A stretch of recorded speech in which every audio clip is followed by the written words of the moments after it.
This is a presentation of the Oklahoma Sports Network. Any other use of this telecast or any pictures, descriptions, or accounts of the game without the Oklahoma Sports Network's consent is prohibited.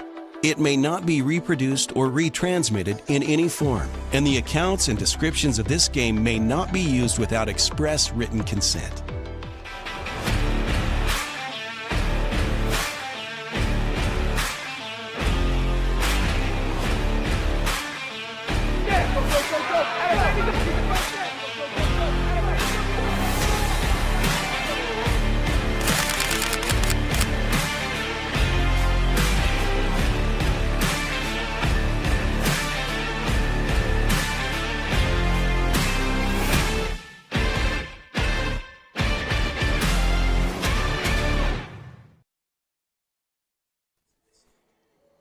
Live for Week 7 of the Oklahoma high school football season from Elgin, Oklahoma. It's the Elgin Owls taking on the Noble Bears right here on the Oklahoma Sports Network. Bringing it to you tonight, it will be me, Glenn Brockenbush, alongside my partner in crime, Vincent Saylor. And Vinny, we're at 6-0 now for Elgin, and this was a game that I think Elgin fans and Elgin players have had circled on their calendars for about a year now. Yeah, definitely a revenge game. Last year, headed on up to Noble on 7:30 kickoff during fall break. Played on that Friday night and just didn't play a very good game. I mean, obviously came away with the loss there. Ended up coming back home 6-1. So, like I said, had this one circled for a while on the calendar as a revenge game. And like I said, looking to go 7-0, I think potentially for the first time in school history. Coach Wyatt was on the podcast this week and talked a little about that, and he believes that this will be the first time if we can get to that 7-0 mark, that best start in school history. So something obviously to look forward to there, and then obviously you got the revenge factor on your mind. And then obviously you've also got just to keep this thing rolling and get a potential district championship. Got 4 games left to go in the regular seaseason. Right now, you're 3-0 in district play with all of your points, so the 45 points. So looking to get another victory here tonight to go to 4-0. Last week, Midwest City slipped up against El Reno there. So big one tomorrow night in the district against Midwest City as MacArthur travels up to Midwest City. So, like I said, can kind of like maybe separate ourselves a little from the pack if we can get a big victory tonight and set up a big one next week against Duncan. That's right. It could be a very historical night in more ways than one for the Elgin Owls tonight, and we will discuss more about that when we come back. You're watching the OSN Hillary Countdown to Kickoff on the Oklahoma Sports Network.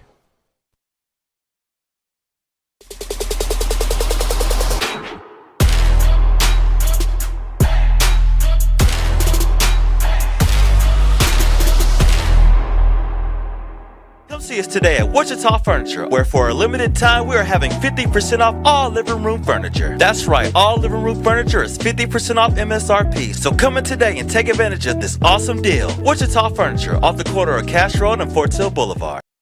Are you ready for a debit card? Well, this card is more than you may realize. It's a reward-earning, style-affirming, money-managing, do-it-all debit card, like a key to the world. It's the Pay Me debit card from Communication Federal. Our Pay Me account pays you real cash that adds up fast, earning rewards when you use your card. So get a free Pay Me debit card today. It's secure shopping and payment power online or in stores. Sounds like you're ready. Communication Federal Credit Union. 4D Landscaping and Irrigation has been providing top-rated professional landscape and irrigation services for the past 25 years. They take your vision for that perfect landscaping project for your home, new construction, or business and make it a reality with their easy financing options. You'll want to make sure to ask them about their seasonal services too. 4D Landscaping and Irrigation. Call 510-9983. Here at Classic Lawton Chevrolet, we love our community and we want to show our appreciation. We offer savings for military, first responders, college students, and educators, giving back to those who give everything they've got. What's in your driveway? You don't have to come onto the lot. We'll bring it to you. Get a 360-degree view and video summary of every vehicle. Top dollar for your trade and even get pre-approved. ClassicChevyNation.com. What's in your driveway? Enjoy the difference.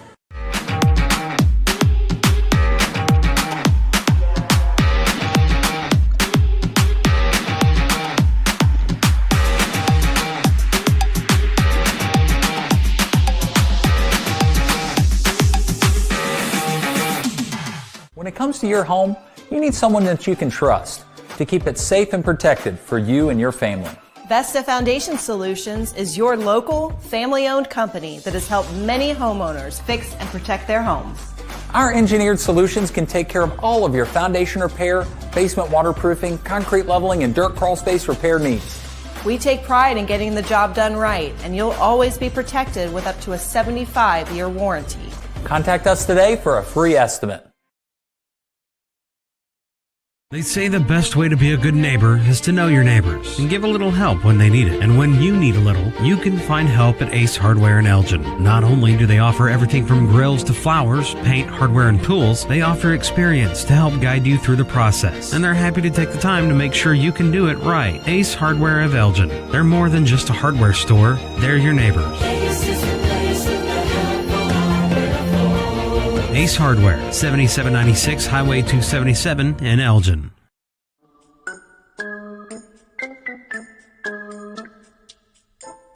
Are you ready to find your dream home? Let's find it together. We can help you find that perfect home and walk you through the buying process.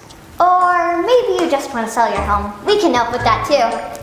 Hi, I'm Pam. And I'm Barry. We've been helping buyers and sellers for 21 years. Together, we could help you sell your home. We're not bragging, we're just applying for a job. Arrow Sign Company has been serving Oklahoma and surrounding states for over 60 years. As a family-owned business, our focus has always been on driving people to your door, not just selling you a sign. From custom sign design and manufacturing to installation and service, Arrow Sign has the knowledge and experience to deliver the ideal sign for you while using materials of the highest quality to ensure that your sign will look great for years and years to come. We design and manufacture our signs for longevity, so you get the greatest return on investment possible. Arrow Sign Company, helping your business thrive since 1955. Goodbye, paperwork. Hello, convenience. Farewell, waiting. Hello, personal service. Catch you later, dreaming. Hello, planning. Buy your dream home, connect with a personal banker, and easily schedule an appointment with digital tools from Arvest Bank. Goodbye limits, hello possibilities. Where sports is our middle name. We are the Oklahoma Sports Network.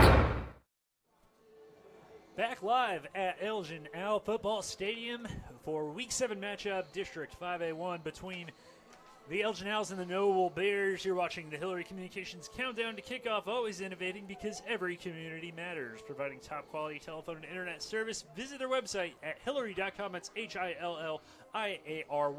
So, we mentioned at the top of the broadcast that this could be a potentially historic night. We do believe, to the best of our knowledge, that this could be the first 7-0 start with a win for the Elgin Owls.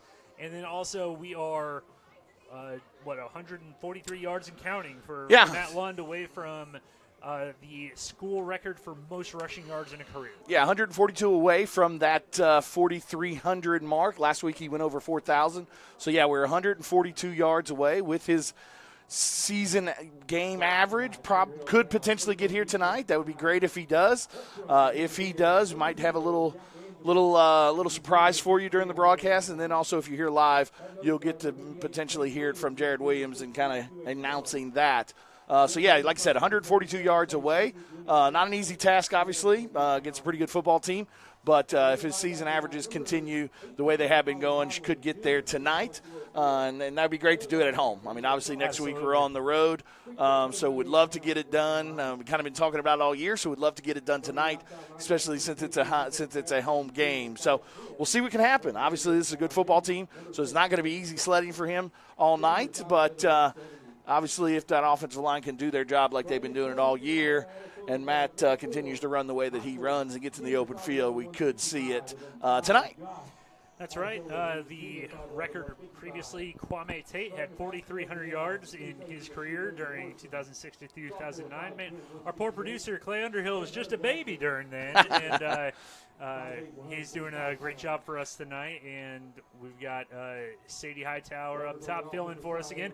A little less windy maybe than last week, but the wind is still potentially a factor. Yeah, wind's going to play a little bit of a factor, blowing 20, 30 miles or so. I think this time it's out of the south and not out of the north, so that may make a little bit of a difference. Got a different chord for you all tonight, so hopefully we can cut some of the in and out that we had last week, and we can get you a better deal. Also, the softball team started at 6:30, so we're going to try and keep up with those guys and see how they're doing up in the quarterfinals up there at the state tournament, see if they can move on tomorrow into those semifinals and keep the Elgin sports train rolling. Absolutely, that would be wonderful. Coach Levi Garrett and those girls are doing a good job, and like I said, first pitch was supposed to be at 6:30. Not sure if they got started already or not. Got a couple people up there at the game. Going to try and send us some updates, so we'll try and keep you up to date with those as well for you.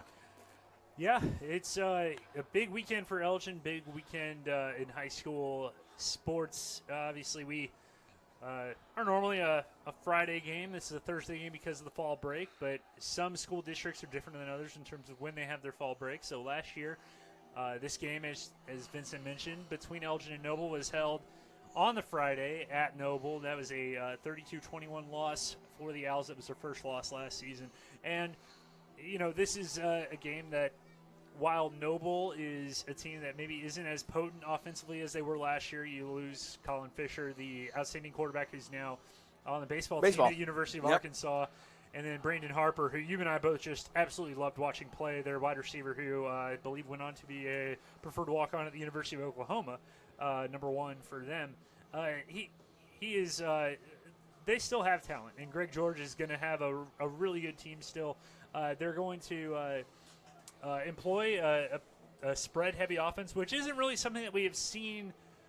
We've seen some teams try to run the spread against Elgin this year, but to fewer degrees of success.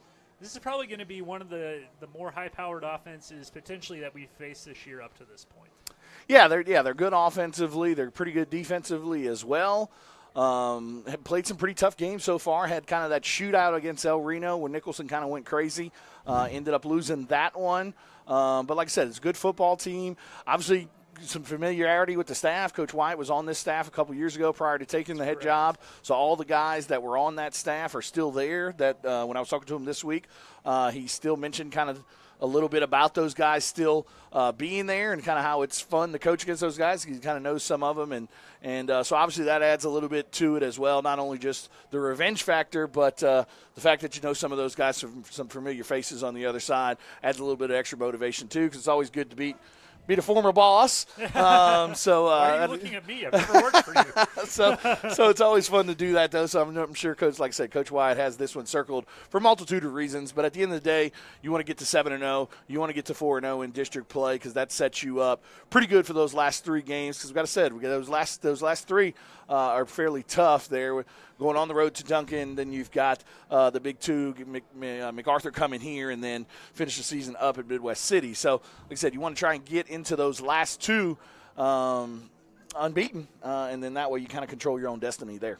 Yeah, and we saw Chalmer Wyatt chumming it up with Greg George before the game. Obviously, these two know each other, are still friendly with each other.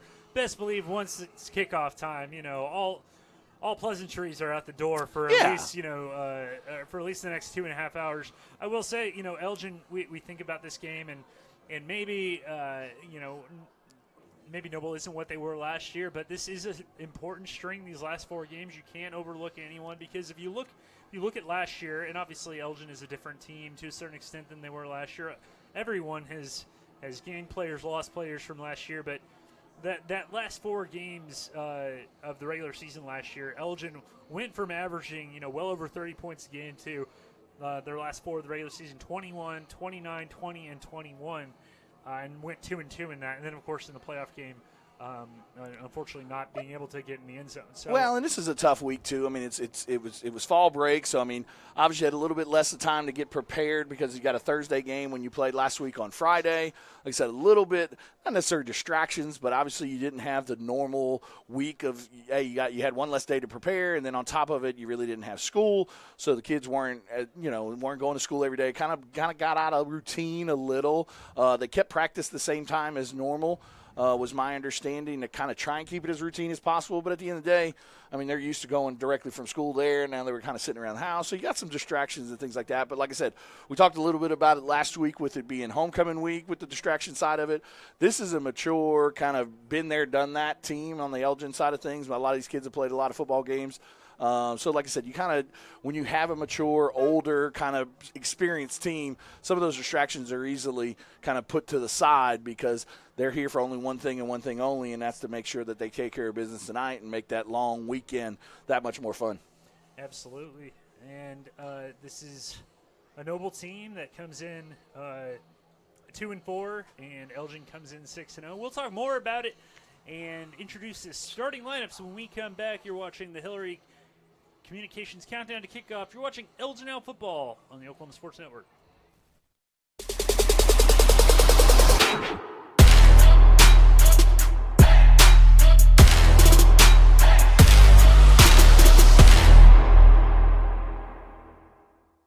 At Miller Noble Heating and Air Conditioning, we offer preventative maintenance agreements, summer tune-ups, and service calls. During the summer, when your air conditioner breaks, you have to give us a call. Well, with preventative maintenance agreements, it prevents that. We go out, service the air conditioners, and prep them so they don't fail on you in the peak time of the year. The U.S. Department of Energy states that you can save up to 30% of your utility bill by having your system properly maintained.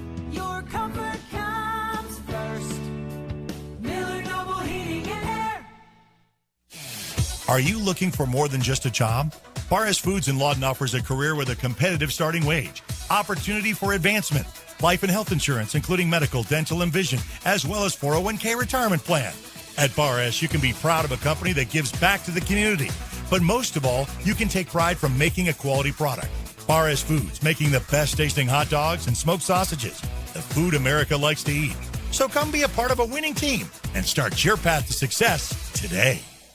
Becker Raybon Funeral Home has been serving the funeral needs of Southwest Oklahoma since 1940 and is owned by the Raybon family. We believe family ownership makes a great difference in the care and service your family receives. Their staff is eager to find ways to assist you.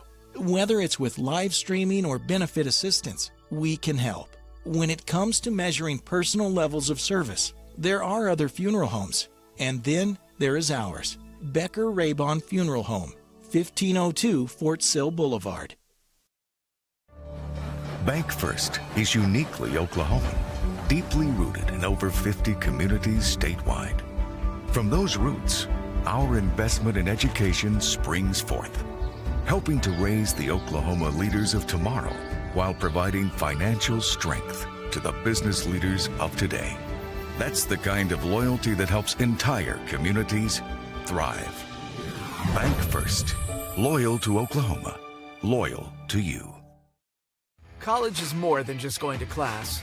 College is a journey. It's meeting new people and making new friendships that will last a lifetime. It's learning from professors who care about you and your success. And finding out it can be really fun and rewarding. It's discovering that thing you want to do for the rest of your life. Cameron University is all about helping you grow and succeed, because your success is our success. Scott's House of Flowers in Elgin has been proud to serve Elgin and the surrounding area with a wide variety of flowers and gifts for all occasions. Come see them for great gift ideas, including the exclusive Tyler candles. And who couldn't resist Sweet Shop USA, featuring handmade grand truffles. Scott's House of Flowers, just off Highway 277 in Elgin. Delivery available, or stop by for easy pickup. Phone 492-4880. Scott's House of Flowers. At Firehouse Subs, a portion of every purchase helps provide life-saving equipment to first responders across the country. So at Firehouse Subs, we don't just make subs. We make subs that are big, bold, and craveable. We make our subs differently because our subs make a difference. Whether you order online or on our app, Firehouse Subs Rapid Rescue to Go will have your subs boxed, bagged, and ready for pickup. Firehouse Subs. Enjoy more subs. Save more lives. College is about more than just a degree. It's a journey that will shape your future and change your life. That's why MSU Texas provides a place to find your passion, to connect with others, and discover who you truly are. We're dedicated to providing a well-rounded education that prepares you for a variety of careers. You'll have everything you need to pursue your dreams at MSU Texas. Start your journey. For more information, visit msutexas.edu. Scooters Coffee, world-class coffee rooted in quality, with 2 locations to serve you, in Lawton and Elgin. Wake up to the amazing aroma of quality, from their hot and iced drinks to blenders, smoothies, teas, to even their great food delights. Or why not try their at-home coffees or coffee on the go? Locally owned and operated, Scooters in Lawton and Elgin. Scooters, rooted in quality. It's real red wine vinegar and olive oil blend. It's called the Juice. And at Jersey Mike's, it adds that jazz to your sub.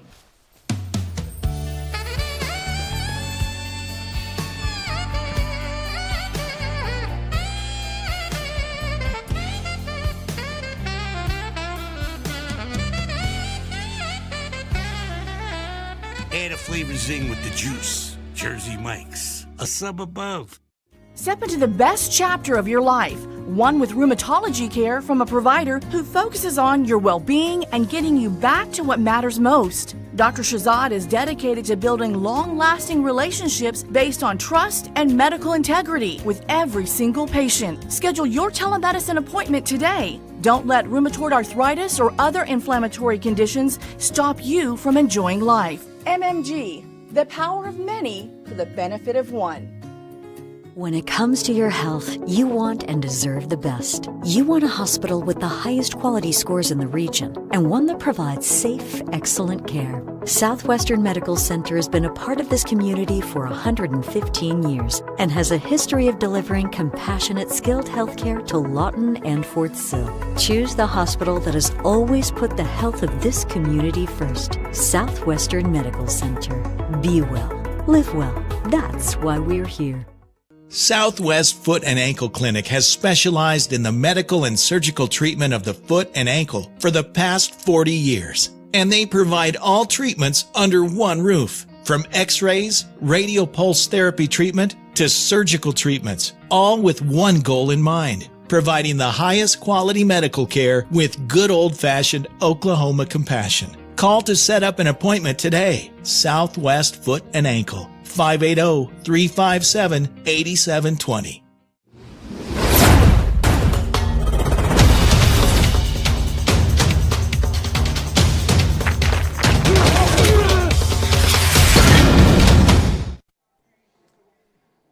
Welcome back to Elgin on a pretty humid, warm-ish night, but with a cool, gentle breeze as Elgin gets ready to take on the Noble Bears. You're watching the Oklahoma Sports Network and the Hillary Countdown to kick off. Now it's time for our starting lineups, brought to you by the Orchard Group, Morgan Stanley Smith Barney LLC, member SIPC. The key to financial success is taking care of your family tree. Call 580-354-7475. This starting lineup, not too many changes, although we are going to see, we'll get to that in a second, a new starter on defense. Yeah, no changes up front on the offensive side of the ball. Everything starts off, obviously, with Trace Laura. He's 54 for 73 this year, completing 74% of his passes. Almost to that 1,000-yard mark for the season at 991. 18 touchdowns, though, and only 2 interceptions. So doing a great job of kind of distributing the ball all over the field. Obviously, we talk about Matt Lund every week, and we're 142 away, so obviously look for him. But everything starts up front with those big guys up front. We might have to cut this a little short as they're getting ready to walk out there for the coin toss. Yeah, we've got the R&J Motors coin toss coming up here in a sec. But, yeah, that's kind of the offensive side of the thing. On the defensive side of the ball, really no changes there either. Trey Harris is out tonight. Obviously had that knee injury last week. So look for Josh Adesola to cover. Last week he played that safety spot for Brody Morrison, but this week Brody's fine with that ankle injury. But Trey is still out this week, so look for Josh Adesola to fill in at that other cornerback on the opposite side of his brother. That's right, and that offensive line and defensive line are all going to kind of look the same for the most part. But, yeah, we're going to go to our coin toss brought to you by R&J Motors. Is your vehicle not working right? Do you want the best engine repair? We'll call R&J Motors in Elgin, 580-492. We got our captain. 0-0. Oh, go ahead. Oh, I was just going to say, shout out to R&J Motors. They're at 80-23, Oklahoma 17 in Elgin. And, your captains. Yeah, got our normal captains out there with Keith Ferguson, Matt Lund, and Michael Adesola. This week the coaches picked Jack Angley. He also was the defensive player of the last week, defense player of the week. And then you've also got number 32 down here, who was the practice player of the week, Mr. David Cardoza. He's Mr. David Cardoza. Yeah, very cool thing that the coaches do each week to recognize the practice player of the game, and it looks like we've got the coin flip there. And it's a little league night tonight as well, so that's right. Got the little ones out there going to make the part of the tunnel. The War Owls. War Owls. I'll get it one day. Looks like Noble won the toss, and they're going to defer, so we're going to get that offense on the field first. Big opportunity, and it's one thing that we talked a little bit about how, last year this game against Noble left a sour taste in Elgin's mouth. And Phoenix Castro in the house tonight. Yeah, little guy. Little Phoenix is here watching. Oh, and you know who else is here? Sweet Caroline? Well, no, the man himself, Joey Goodman from the I see him down there as well. Around. Of course, my boss for several years, a good man, and we'll see if we can get him some airtime tonight. But the starters, the rest of the starters, the defense is going to be led up front with Shea Spencer, Jack Angeli, and Jace Williams. They've done such a good job of penetration all year. And I feel like and obviously Colin Donnelly has kind of been another member essentially of that front. But then you've got the those linebackers in Andre Crabtree and Ritson Meyer. They've been outstanding all season as well. Yeah, Colin Donnelly, Peyton Christensen on the outside, and then the safeties have done a great job too with Brody and I think Hunter. This is going to be one of the better passing attacks we'll face. Probably be a big test so far for this the secondary, and we're going to see them. Michael Adesola is going to be the black flag. Yep. But no quarterman tonight, going to lead them out. Mr. Is there anything he can't do? Carry the black flag, win homecoming king, and he's man of the hour for the past NFL Network. NFL Network. I mean, just all kinds of good things for the school. And dressed in black, here come your Elgin Owls. Ranked number 4 in Class 5A, according to the AP poll. And looking to continue their march toward a district title and perhaps even greater riches going on through the season. But there's one game on their mind tonight, and it's this one. And there are keys to the game. What are going to be the keys to the game tonight, Vincent? Obviously, it's a revenge game, so that's obviously on everybody's mind. One of these games that they've circled early in the year. So look for that factor to kind of play into tonight. On the offensive side of the ball, just run the football. Watch for some different formations tonight. Got a few little wrinkles up our sleeve. You might see some wildcat with Ritson and Matt back there together. And also going to see some two-tight formations as well. So look for that on the offensive side of the ball. On the defensive side of the ball, get pressure up front. If we can get some pressure up front and force some mistakes, we might see some interceptions in the air. They like to throw the ball, but this kid has been known to throw it to the other team, to the other jersey. So if we can get some pressure up front, that could lead for some good things for us down the road. And we're going to see the return team go out there. Just an FYI, it's 0-0 in the third inning right now for the softball girls. Well, let's go, Lady Owls. Yeah. The Parliament, as it were. And that has been our Hillary countdown to kickoff. We appreciate you watching, but we are ready for actual kickoff here on the Oklahoma Sports Network. We are happy you are watching with us wherever you are. And we are ready for some football. Matt Lund, Ritson Meyer, and Brody Morrison kind of back around the 15 to 10-yard line, and we're going to see the kickoff from Noble. And Wayne's drive-in kickoff. That's right, the Wayne's drive-in kickoff from burgers to baskets, cherry limeades, and more. Come on, everybody, let's go to Wayne's. Number 82, Austin Bond. Mr. Bond, set to kick off. One of his dad's name is James. I don't think he would. He shouldn't drink martinis shaken or stirred. He's a teenager.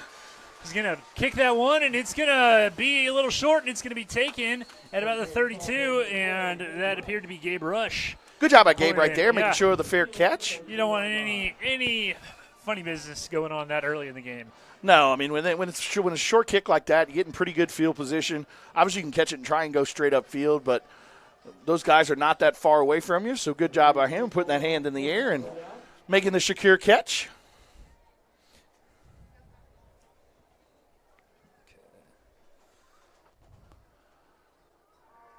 Adam Eaton running onto the field currently. Got Ritzenmeyer in the pistol formation behind Trace Laura. It's a high snap, and he's going to hand it off to Ritzenmeyer. Ritzen is going to juke out a defender, and he's going to get a little more room, and he's going to get a first down and much more down to about the 48-yard line for the first down, about a 15-yard gain for the sophomore. Yeah, just a good little start running play there, a little counter. Back here to the right side, followed his blockers well, made a couple people miss, and gained a big yardage play there on first down from the 48-yard line now. Matt Lund in the game. And the handoff is going to be to Matt Lund, and he's going to break a there he tackle, goes! and he's going to break another tackle. Almost got another one. Oh, man. You can tell this crowd senses it. There is a palpable it's something that's feeling in the air. Yeah, it's talked about in the community. Town, yeah. Pizza Corral's kind of got an eye on it as well, and I mean they do a good job. And Matt's done a great job all year, kind of following those blockers. He's turned into a much better running back. He's getting those tough yardage. Talked a little bit about it with Coach Wyatt this week. He's falling forward every time, so he's getting that extra 2 or 3 yards on those carries that kind of went missing some last year. And not always trying to hit the home run and doing a good job of just picking up those dirty yards. 2 receivers to the right, and it is going to be another handoff. Good block by Shea Spencer. Not much doing there for Matt on first down. Yeah, timing looked a little bit off on that one. Looked like the offensive line kind of got off to different starts, so avoided the penalty, though. Yeah. So for those counting at home, that is 2 yards for, or 2 rushes for 14 yards so far for Matt. 2nd and 9, going to be a handoff to London. He's got room. He's going to take it to the house. That is an Elgin out touchdown. Woo! Great job by Matt right there. Great job by the offensive line creating a huge hole on the left side. Followed those blockers all the way into the end zone. Once he gets in the open field, nobody's catching him at all. He's able to run away from that safety and get all the way into the end zone for the touchdown. Big 6-0 lead there for your Elgin Owls. And just like that, he's less than 100 yards away. Yep, pretty quick. It doesn't take much, does No, it? it does not. And you look at that drive as the kick from Dittmeyer is up. All runs and all first downs with the exception of one. 7-0 our score, 10-16 to go in the first. You're watching Elgin Owl football on the Oklahoma Sports Network.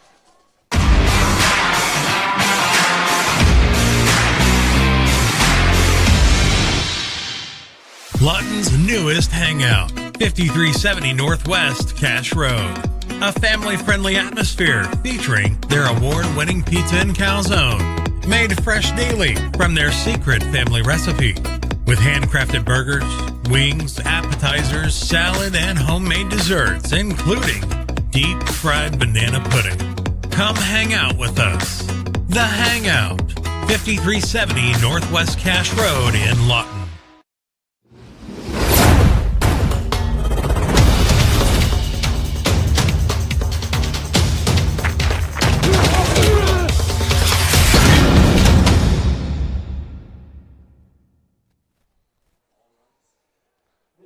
That did not take long at all. 7-0 our score. Not even 2 minutes gone in this contest. Elgin leads Noble 7-0. And we get ready for another Wayne's drive-in kickoff. And shout out to Joe Abshire and the Abshire family. They do a great job with both locations there in Lawton. Come on, everybody. Let's go to Wayne's. I would imagine Joe's in the house tonight with it being Little League night. That's right. Being the head coach of the third grade team. Ace is their quarterback. Kick from Gabe Dittmeyer is going to go end over end to get hung up in the air with the wind, and it's going to be fair caught.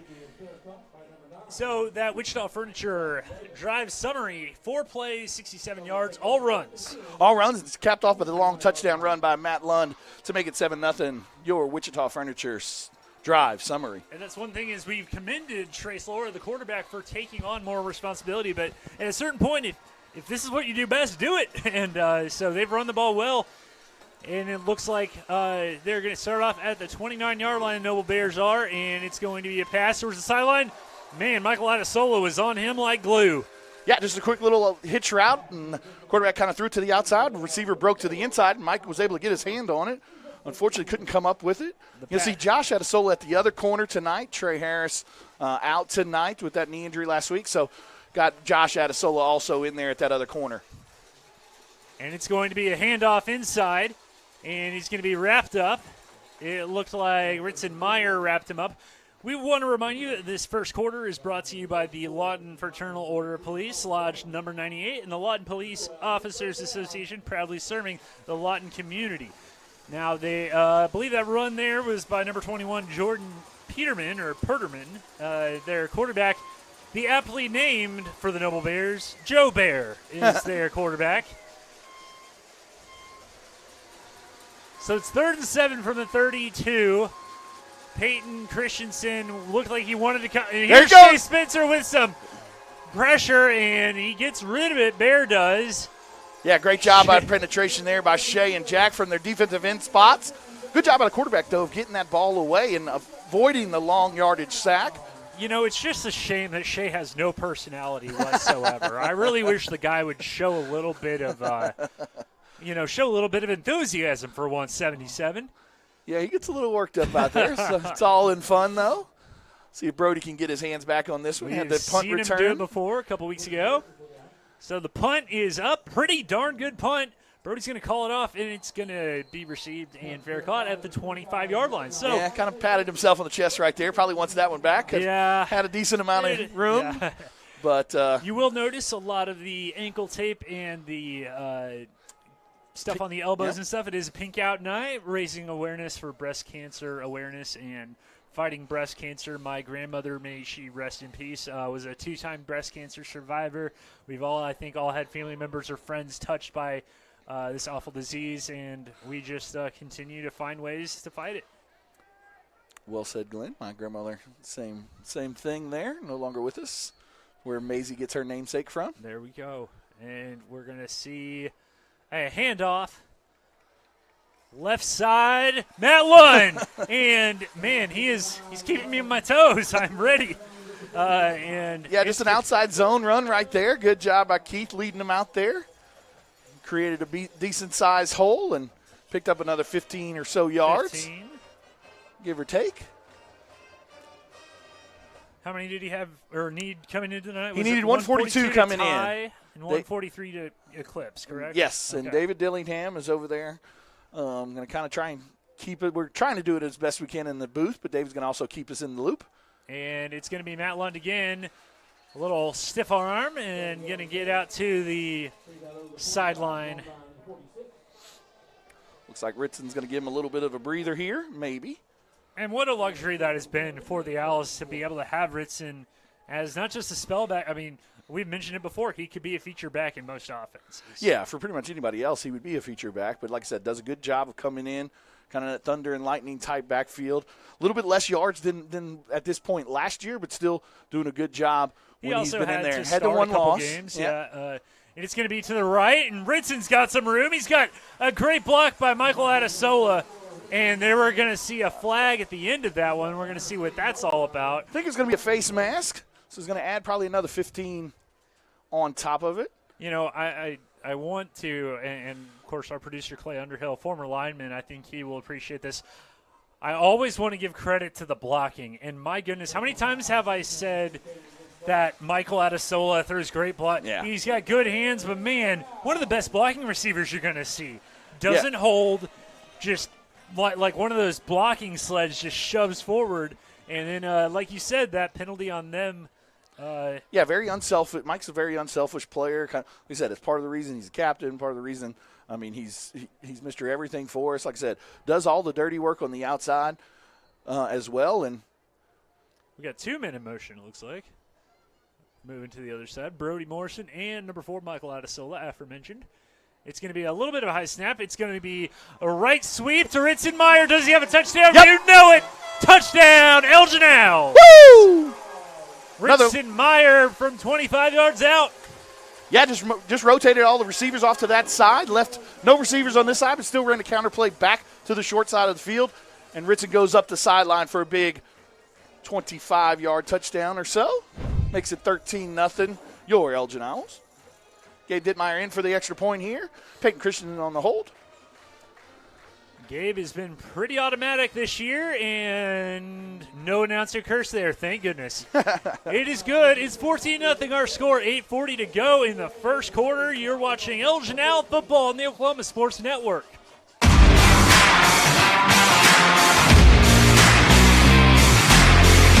Sidelined by surgery, illness, injury? Valor Physical Therapy can help. At Valor PT, our skilled therapists create a rehabilitation program individualized for you, with education and encouragement each step of the way. Whether it's sports or the activities of life, let Valor get you back in the game. Start now at 405-265-6449. No referral needed. Mention Oklahoma Sports Network and get a free t-shirt at your first appointment.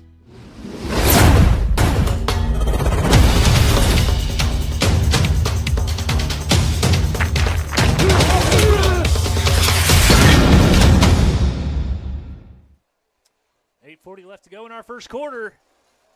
And it is Elgin with the 14-0 lead after a 25-yard touchdown from Ritson Meyer. And we're getting ready for another Wayne's Drive-In kickoff. Burgers, baskets, soft drinks, sweet tea, and more. Come on, everybody. Let's go to Wayne's. Gabe Dittmeyer going to kick it off again with that strong right leg of his.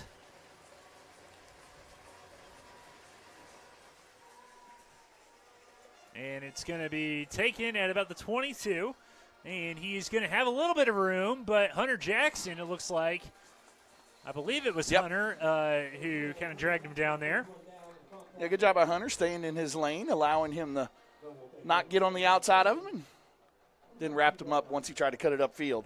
Our Wichita Furniture drive summary, they took it from about, I believe it was the 25-yard line, so 75-yard drive. Again, mostly run. I think it was just all runs again. So all runs again. Kind of benefited a little bit from a 15-yard penalty, but until Noble proves that they can stop the run, why fix what's not broken? And Bear is going to be under pressure. Shea Spencer, Jack Angley coming after him. He's going to throw it. Oh man! It looked like Josh Adesola and Brody Morrison had shots at it. And there is a flag though, and it looks like it's in the backfield. Could be a hold. It was kind of back there for a while. Bear was under a lot of pressure. It's going to get confusing tonight. Which bear are you talking about? Yeah, which bear is the bear? Well, the New Orleans did me when you said Joe Bear. I thought that was just his last name. Oh, yeah. Like a bear. Right. The Joe Bears. Sorry, I should not do a potentially stereotypical Cajun accent.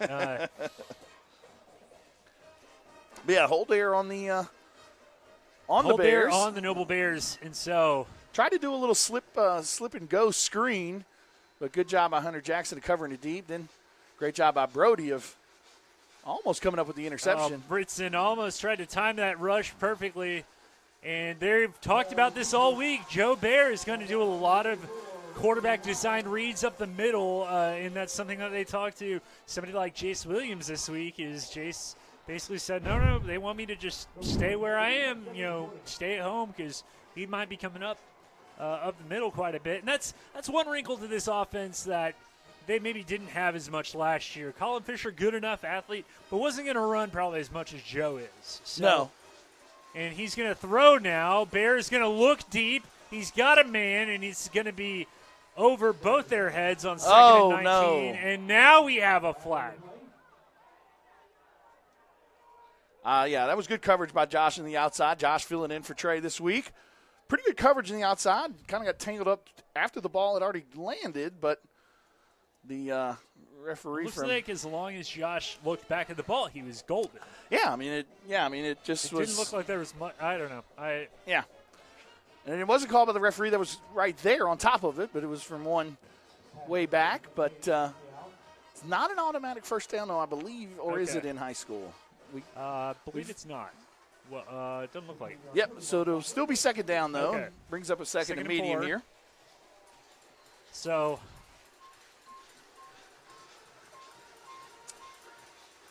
pressure coming from the Elgin defense. And yeah, good job. Ritson Meyer meeting him first. Yeah, good job of penetration right there. Tried to find a little hole to run in, but good job of Ritson filling that hole, him and Colin Donnelly.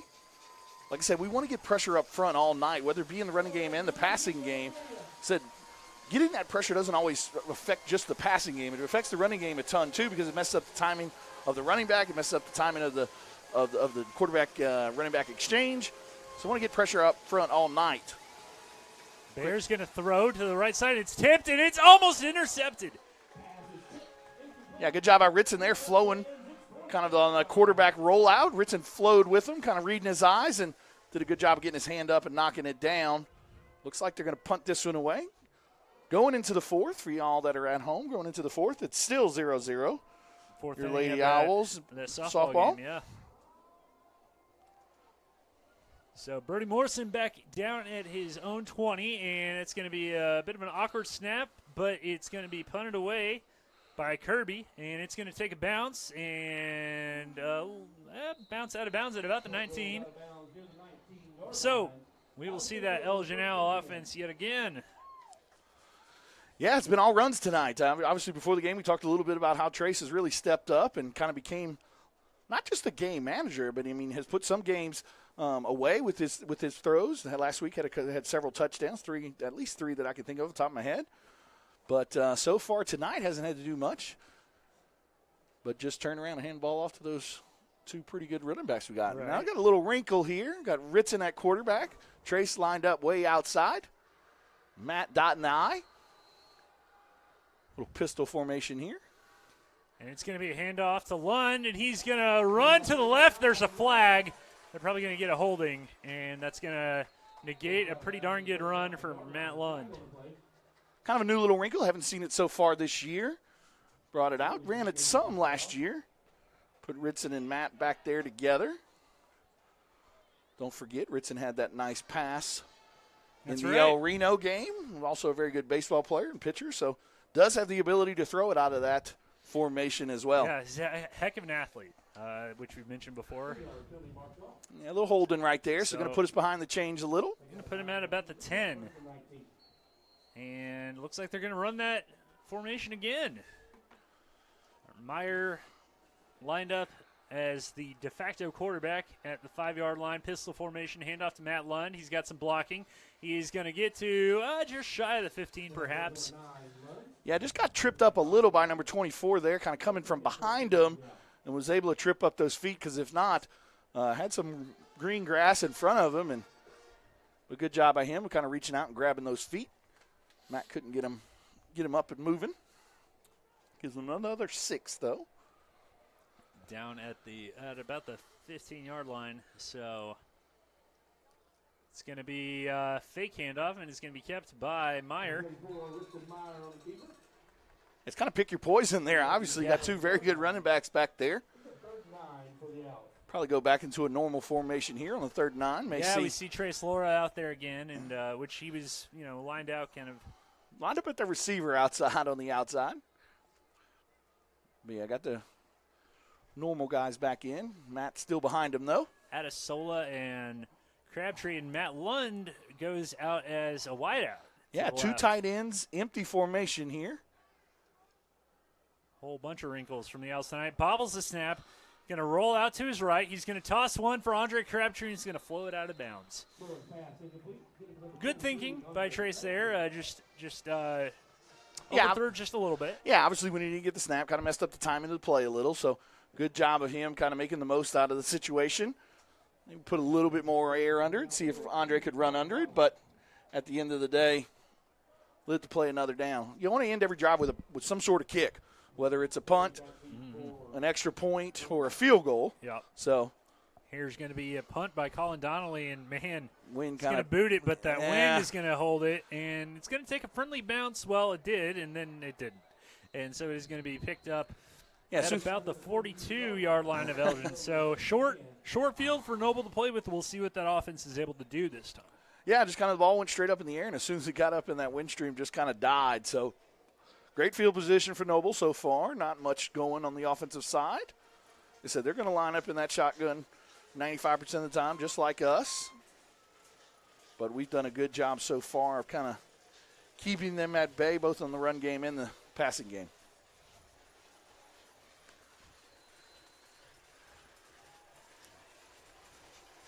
So Noble will take the handoff. The Bear is rolling out to his right. He's going to toss it, and it's going to be almost intercepted in the hands of Andre Crabtree. Yeah, just couldn't hold on to it right there. Tried to float it over Andre, but just didn't get enough air under it. And Andre did a good job of covering that flat receiver, but couldn't quite come down with it, unfortunately. Probably would like to have that one over again. Had it for most of the way, but just kind of fell to the ground harmlessly there at the end. Brings up a 2nd and long, though, so that's always good for our defense. Empty formation. 2nd and 10 from the 41-yard line. Empty formation. 4 wide receivers. Up the middle is Bear, and there is that black flag defense to stop him. Colin Donnelly, guess who? Yeah. Shea Spencer in there as well. Jack Angel. All the usual suspects, it feels like. Yeah, the defensive line's have done a great job all year. I mean, what can you say about Jack Angeli, Shea Spencer, and Jace Williams? Kind of doing all the dirty work up front, but getting a lot of tackles from those positions as well, and getting a lot of penetration. The ends to different sides now as Bear's going to roll to his left. He's going to stop. Donnelly and Meyer going to tag team on him. Yeah, good job by Peyton and Jack to make him step up in the pocket, and then as soon as he stepped up in the pocket, Colin and Ritson were there to clean up the trash, and brings up another punting situation here. So they're going to punt again as Morrison is going to wait at about his 10-yard line. Kind of want to put your heels there on the 10. Another high snap, but Kirby is going to kick it away, and it is going to bounce there. I guess they're saying it didn't hit the Noble player, and it's going to go out of the end zone for a kind of an interesting deal there by the Noble gunner there. Yeah, usually I think that's Peter is going to get away. I think he's thinking, he's talking to the referee right now like, trying hey, to make touched it. Hey, it. man, yeah, it should be around the 10. No, they're going to give it to him. They're going to give a touchback. So we're going to see that Elgin offense get on the field again at the 20, see if they can get anything going. Probably going to see some more runs right off the bat. Kind of went with that new formation last one. Got held behind the sticks, though, because of that holding penalty. I mean, it's always tough to start a drive at 1st and 20. 2 wide receivers to the right. Hand off to Lund. Lund going to wiggle past one defender, try and get past another, and it takes man number 3 to bring him down after a gain that nearly brings them a first down, and I think a gain of about 9. Yeah, just an outside zone play right there, kind of the bread and butter play that we're used to seeing Matt run with. Running behind those 2 big guys on the left side, Keith Ferguson and Jace Williams. Picks up 9. 2nd and 1 here. Could be a 2nd and 1 from the 29. Could be time for a little bit of a shot play maybe. Everybody's within 10 yards of the line of scrimmage, but and no. It's going to be a handoff to Lund, and he's going to cut up the middle, and he's going to follow some blockers, run behind the pads, and get to about the 44-yard line. And it's going to be a gain of about 15. Yeah, good job of just following his blockers right there, making a couple people miss. A few little Elgin Owl cheerleaders, War Owl cheerleaders in the booth for a second. They're going to be on the field at halftime. Shout out to all the youth football and cheerleaders here in Elgin. Got a big one tomorrow against Anadarko. Oh, Saturday, not tomorrow. Quick little fake screen here. Going to go deep to Brody. Deep to Morrison. And I think the crowd wanted a little reach out hand there. Play on there. Yeah, just fake the kind of little slip screen to Mike and trying to hit Brody up the sideline, but it's a little overthrown there.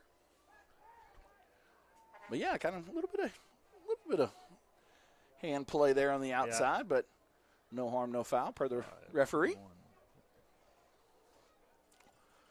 Matt's got to be getting close. Had the long run. He's, I think, already over 100 for the game. Only needed 142, like we said, coming in. Look for this maybe outside fake counter over here coming back to the short side.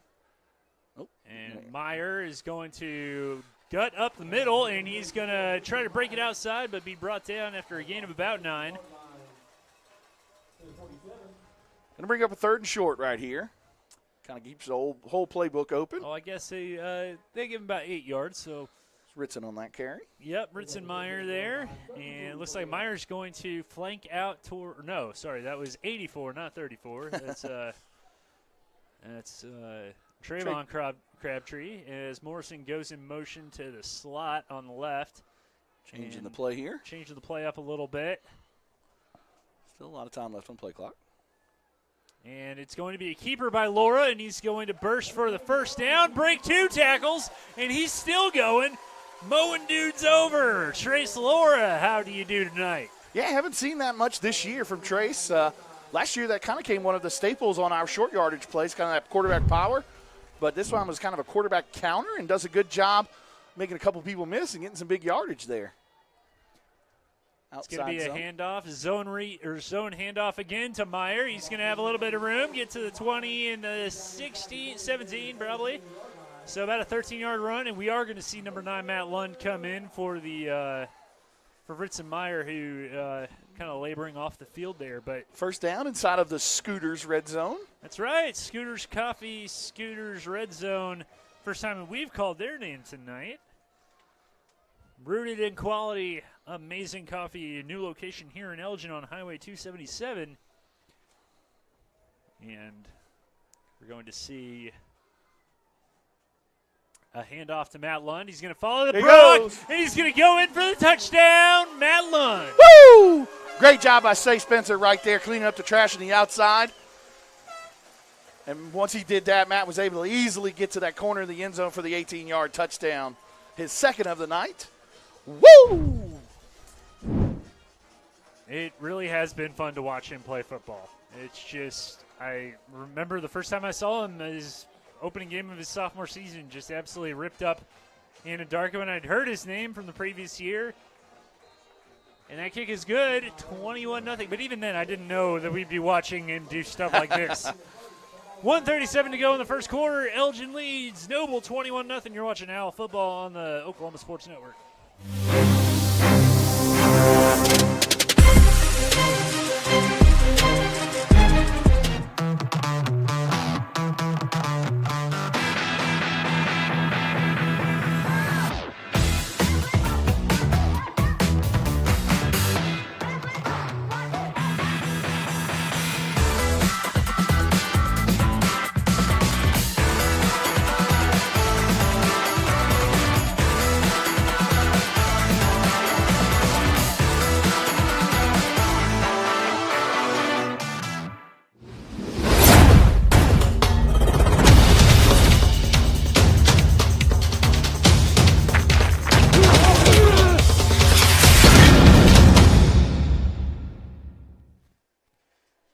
.37 to go in the first quarter of our game, and it's been all Elgin so far.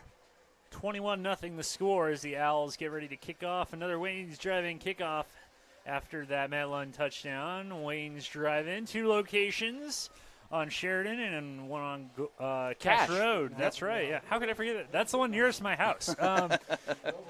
It's going to be another Wayne's Drive-In kickoff. Come on, everybody, let's go to Wayne's. So, Dip Meyer getting ready to kick off once again. And 1:37 left in your first quarter. Again, the LFOP, the Lawton Fraternity Order of Police, our first quarter sponsor. Thank you to them. And we're going to see him get wrapped up there. Nice wrap up. Yeah. It looked like number 6, Bryson Carey, was the return man for the Bears, but not much return was to be had on that one. So, 1st and 10 from just around the 25. Wichita Furniture scoring recap on that drive. 80-yard touchdown drive. Capped off by Matt Lund's 2nd touchdown of the night from about 18 yards. That's right. Mostly on the ground. Well, I think all the yards are on the ground. Good run there, too, by Trace Laura.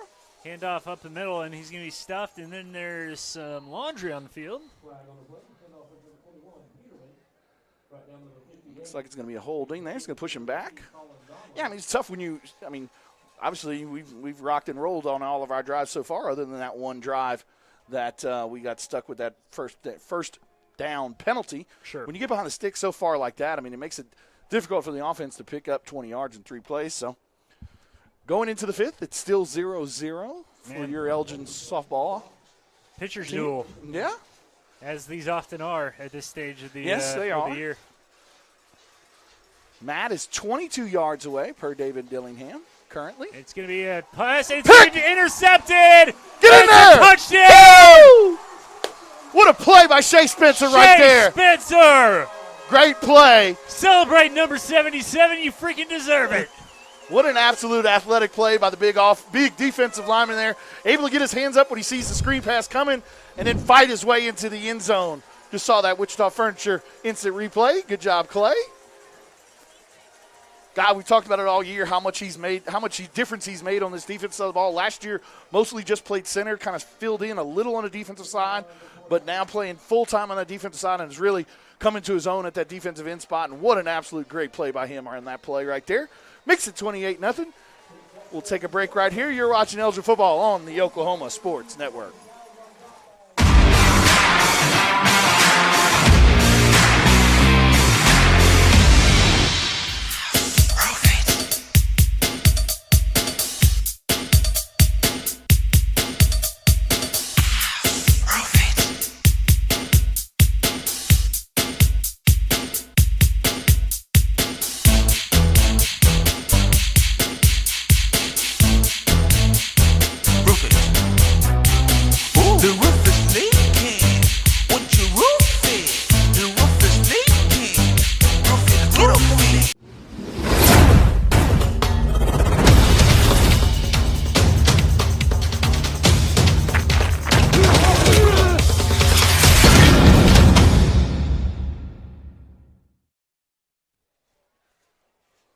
Well, it's not just the running backs that are joining in on the action tonight. It's big Shea Spencer with the batted ball and the big bear.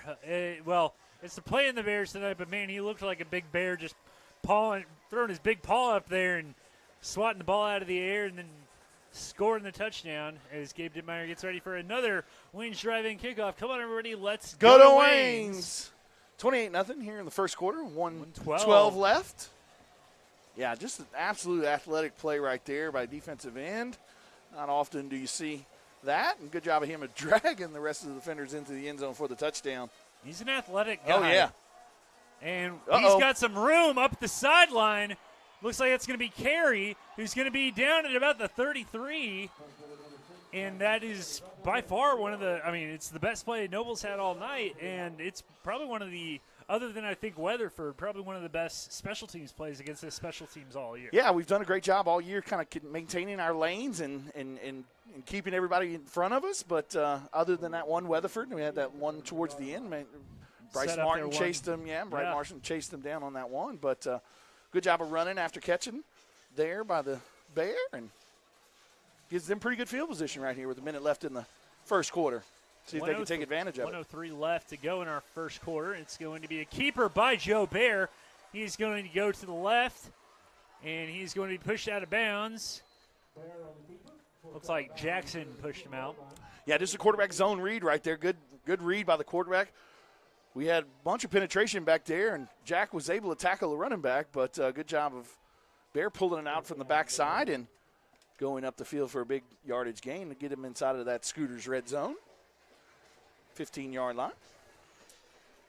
At the 15, and it's going to be a keeper. He's going to scramble to his right, and he's going to throw it, and it's going to be batted down. That's one thing that we said going into this game, the secondary was going to be key. This is going to be one of the more pass-happy offenses they face this year, and they've done such a good job. It felt like 5 times this quarter it was either picked off or nearly picked off on those kind of scramble plays by Bear.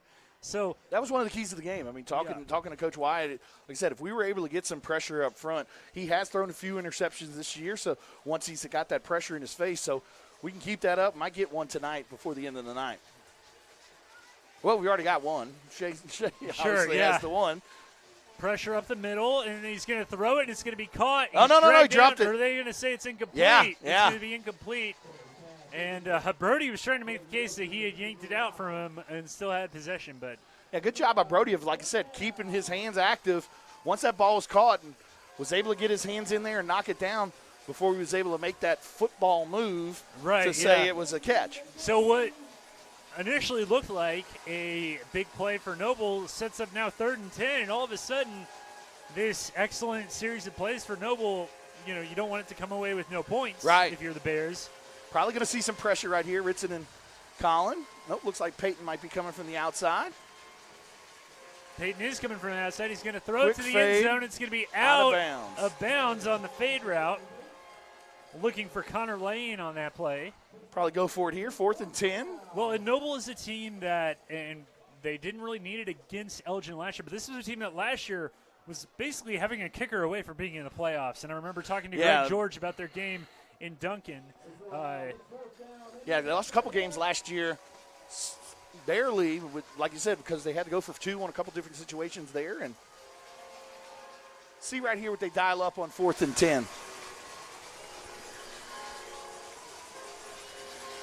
Empty backfield. Screen pass, and it looked like there was some – Noble thought there might have been some pushing, but no call. So 4th down, turnover on downs for that black flag defense. Great job of the defense there. Obviously had some big plays on that drive, big quarterback run, but good job of bend but don't break and forcing the turnover on downs. Still 35 seconds left to go in the first quarter. So see the offense come out here. 1st and 10 from the 15, and as we mentioned, Matt Lund 22 yards away from that record. He's in the backfield back there with Trace right 22 now. 22 from setting it or tying it or breaking it? Great question. Okay. Because I have him at 121, which would mean he's 22 from breaking it. So here goes Matt. Well, whatever that number is, it's now less now. It's a little bit further back. -5 on that play. Good pressure by the Noble defense. Well, I guess maybe not -5. They're going to give him -3 apparently. So that's 25 yards away now, but looks like we're going to let this one go to the second quarter. That's right. At the end of the first quarter, as it ticks down under 5 seconds, that'll be the final play of the first. At the end of 1, Elgin 28, Noble 0. You're watching Elgin Now Football in the Oklahoma Sports Network.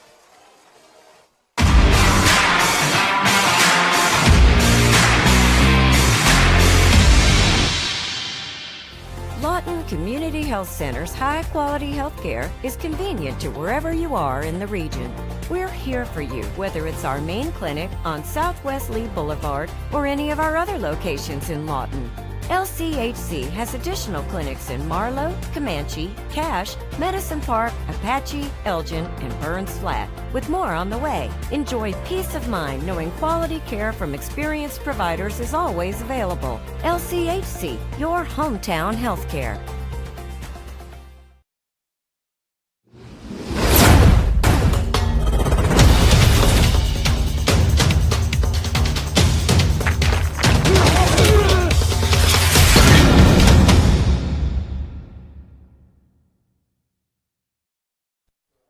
Beginning of the second quarter in Elgin.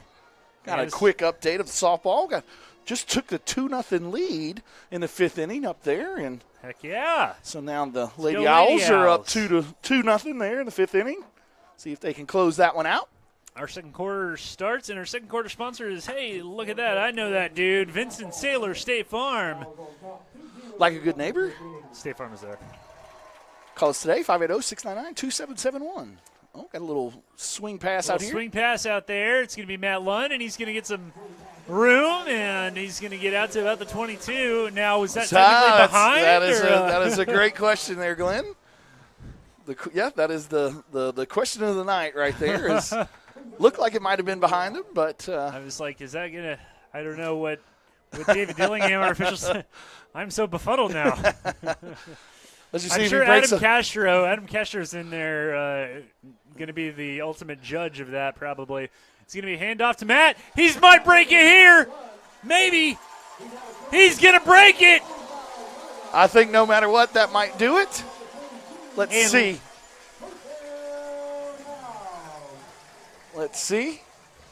David's in the booth next to us.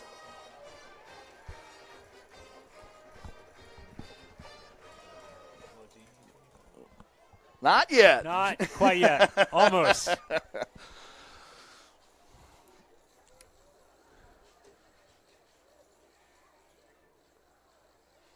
It's going to be a handoff. This one now should do he's it. got it. Matthew Lund is going down the sideline as he pushed out of the 35. Woo! Matthew, congratulations, Matt Lund, the new king of rushing for Elgin High School football. That's over 4,300 yards in his career. Great job, And Matt. they are going to stop the game for a bit and honor him, the all-time rushing leader for his career for Elgin Out football, breaking the record that's been there. And Adam Castro coming down. Adam Castro from the going booth. down there from the booth to give him a hug. That is awesome. What a moment. Talking to Coach White about it this week during the podcast was a cool situation because he said, the greatest thing for me is that I've been here for every single yard. And that's just that's a great accomplishment. I mean, 4,300 yards for a career is just absolutely amazing. And, hey, we got a lot of football left to be played this year, so let's see if maybe he can get to that 5,000 total at some point. But great job, Matt. Congratulations. Congratulations to his parents. Just an awesome feat, man. Incredible. Just what a moment. Great job by the coaching staff, kind of knowing what was going on there. And Obviously called the timeout Yeah. to let things happen and progress. And awesome deal, man. Congrats, Matt. There's just been so many good running backs. I've only lived in Lawton, in the Lawton-Elgin area for about 7 years, but Elgin's had such good running backs just in that time that for Matt to eclipse all of them just in terms of career yardage is just tells you how special a kid he is, how special a player he is. And Well, remember, it talks about longevity. It talks about, it talks about a lot of durability, a lot of things that go into that record. Also, got to give credit to the offensive line. Absolutely. I mean, without those guys blocking up front, obviously. They've always had good lines Right. here, it feels like. Right. But, in the time that I've been here, you talk about guys like Lewis Shepard and Seneca Coleman. And Matt Lund comes in 2020, and they have a lackluster season. And, he's the bright, shining mark of that 2020 season. They had, like, hey, man, we got this freshman. We got a whole group of freshmen, but this one running back you really got to pay attention to. And he has been so fun to watch ever since, getting a much-deserved rest right there. And it's going to be an incomplete pass on 2nd and 8, looking for Colin Donnelly. It's done now. I mean, it's kind of been the thing that's been talked about all year. Yeah. Wanted to get it done and out of the way, and glad that we were able to do it at home. Absolutely. Most importantly, and like I said again, congrats. And now let's get this second quarter going, and let's keep this momentum going in the right direction, and get out of here with a big victory.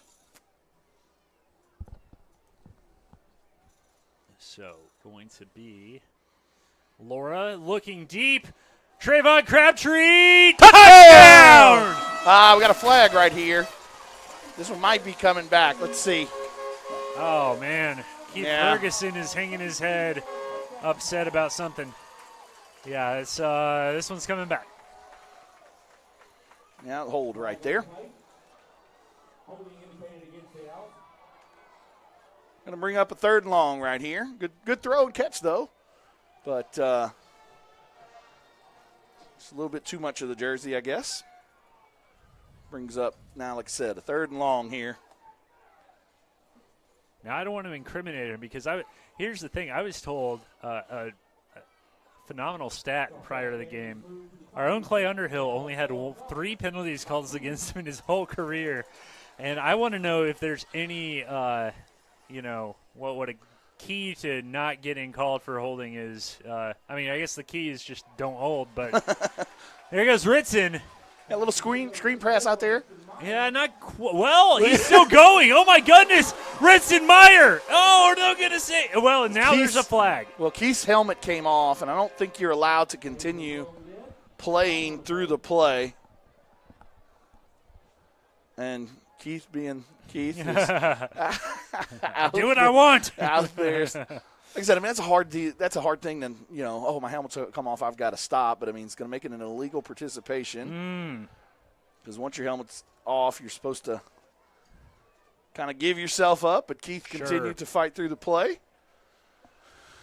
So it's going to bring up I don't know if it's a spot foul or if it's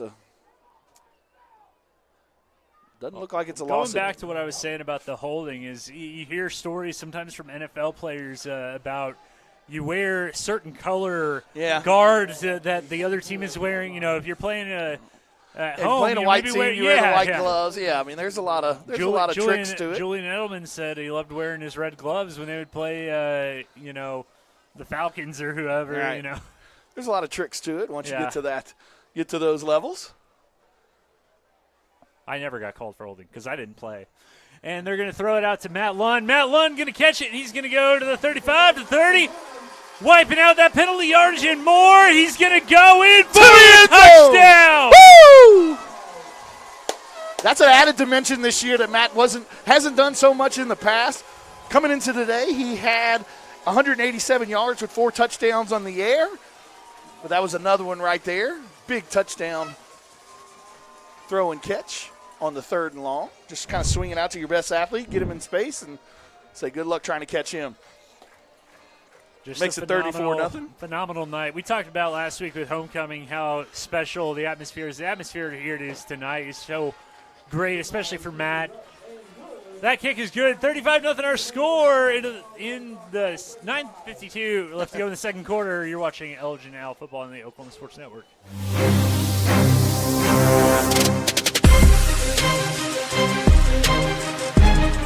Coast Technology Group helps you feel safe and secure utilizing simple, reliable technology.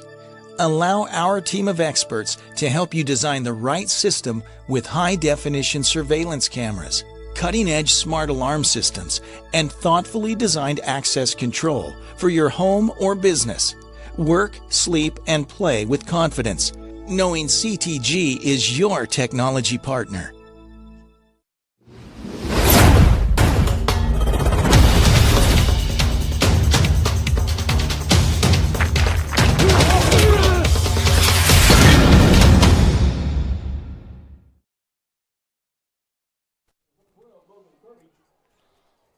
So, on the drive and on the night that Matt Lund breaks the school record for rushing yards, go figure it's a receiving touchdown on that drive. Still his 3rd of the night. Still his 3rd touchdown of the night. And all of them, I don't know how long exactly. The second one was like 18 yards. I don't know exactly how long the run that he broke the record on was, but it was a long run. I was going to say, all 3 of his touchdowns have come on some of his longest plays of the night. Last week he had 195 yards on like 8 or 9 carries. Yeah. Getting ready for another Wayne's drive-in kickoff. Come on, everybody. Let's go to Wayne's.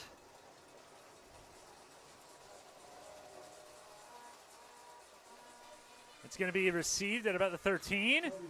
Kirby is going to be brought down. Not a bad little return right there. Gets him inside their side of the 30. 9:46 left to go before halftime. 35-0, all Owls. Our Wichita Furniture drive summary. That was a drive that started, I want to say back around, what was it, the 20? On that punt that went out of the end zone. Yep. And then we had the quarter break, and then we had a couple different things happen throughout the drive. Some good runs. Held back by a couple penalties, but capped off by the big, long touchdown pass. Wasn't a long touchdown pass, touchdown run, you could say, from Matt after the short pass. But Trace looks at it and goes, hey, that was a 45-yard bomb. Yeah. That's what he'll tell his kids one day. Yeah, you see me throw that over the mountains? Yeah. Trust me, I had several of those in my career. And looking back on them, they were 77-yard touchdowns. Absolutely. I did all of the work. all air yardage. Rolling out and throwing is Bear, and it's going to be caught and brought down near the first down. We'll see what kind of yardage they give him. Just a deep comeback route right there. Just a little short. Yeah, hard to tell. think that was either Lane or Davis. I think it was Lane, the receiver there for Noble.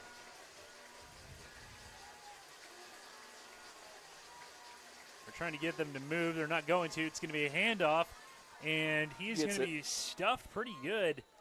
Still got the first down, though. Peterman on the run there. Yeah, defense has done a good job all night of kind of creating some penetration, getting some push up front.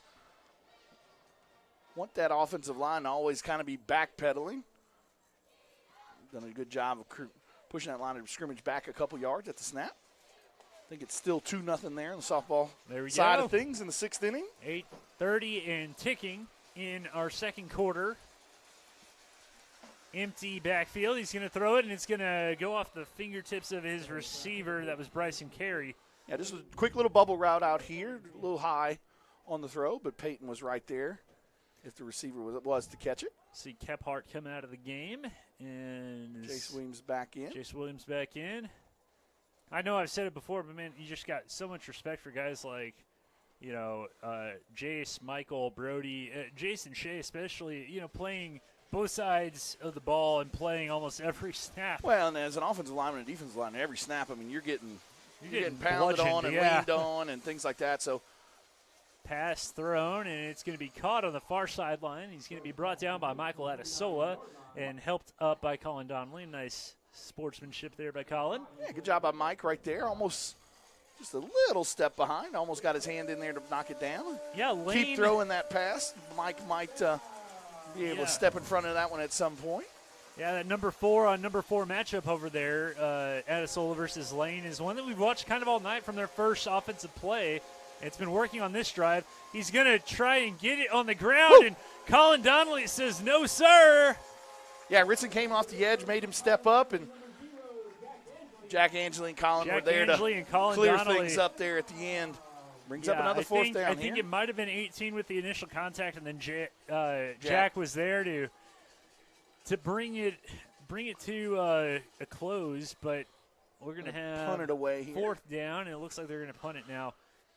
Yeah, that Noble team. I mean, special teams is such a wild card in high school football because some teams, and Elgin has been really blessed this year with a good punter and a good kicker. And Noble,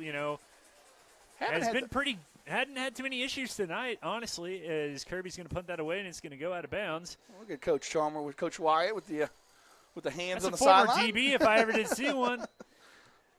As we're returned to punt back or 2 back in his day. Oh, yeah. Yep. Yeah, I think when I did one of the stories about him taking over his alma mater, we went back in the archives when I was at the Constitution and found a photo of him playing, and I think his players got a kick out of that at the time. Like, whoa, that was you? You were young? No. Well, he's still only 30. Yeah, so I was like, compared to some of us you're up young. here, he's yeah, still I'm real like, young. he's younger than both of us.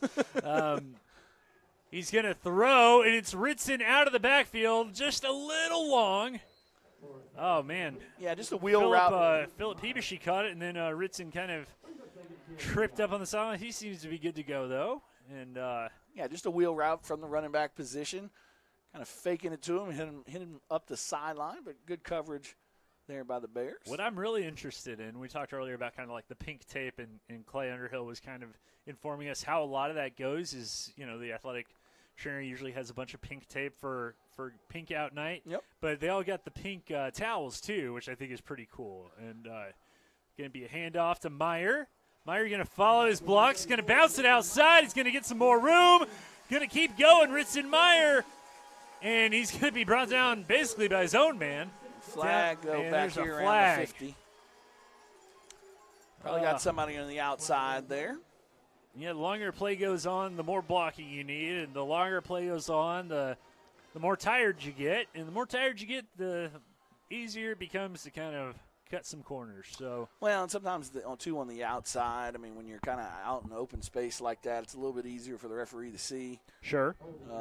Sometimes too, you got a good hold of them on the inside, and then when they try to break away, it's easy to see kind of. It's also tough on those outside plays where, especially on like the punt returns and stuff, where A block might be good at one point, but then as soon as you start moving this way, it's a block in the back. And all right, so going into the bottom of the 6th, Elgin is the away team. Going into the bottom 6th, they scored another one there.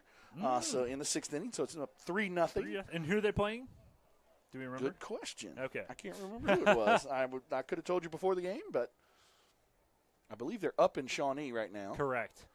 And this is going to be Laura to the right, still looking, going to throw it, and he's just going to throw it out of bounds. Yeah, good job there by Trace. Didn't see anything open downfield. Like I said, he's done a good job all year kind of creating a – Oh, it's against Pryor. Okay, so that's Pryor. Right. I knew it was a team from the other side of the state. Now, Pryor out there near the Tulsa area, as many of those teams from the so-called east side of the state are. But, yeah, like I said, going back to that, good job at Trace. Like I said, nobody open downfield. Don't force anything. You're up 35-0. Just get rid of it. Live to play another down. Completing 74% of his passes on the year, so. Got Trayvon. Yes, he came down with it. Wow. What a catch by Trayvon Crabtree. Yeah, just a post route right there. Trayvon was able to get beyond his receiver, and Trace laid it up there good enough for Trey to get under it. And it's a big first down play there on a 3rd and long.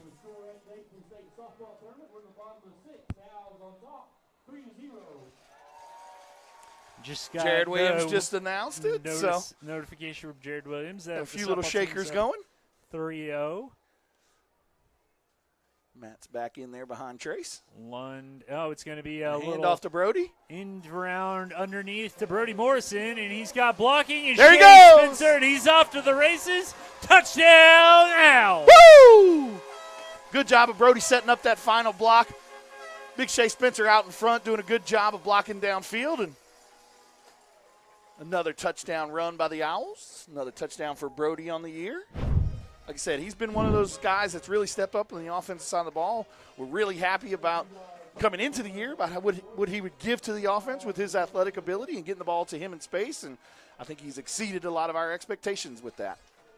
Gabe Dittmeyer, extra point is good. Our score with 5:52 to go in the second quarter, 42-0. Elgin leads Noble. You're watching Elgin Now Football on the Oklahoma Sports Network.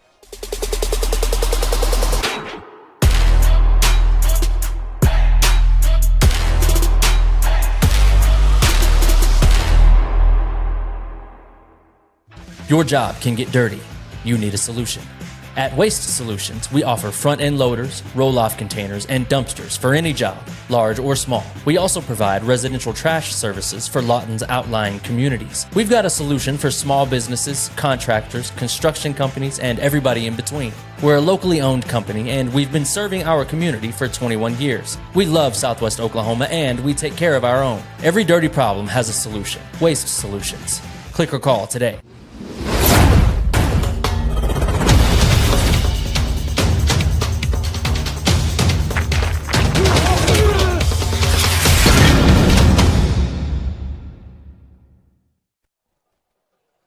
Another Elgin football game, another offensive explosion from the Elgin offense. Of course, one of those touchdowns tonight was scored by the defense. Big Shea Spencer getting his paws on it.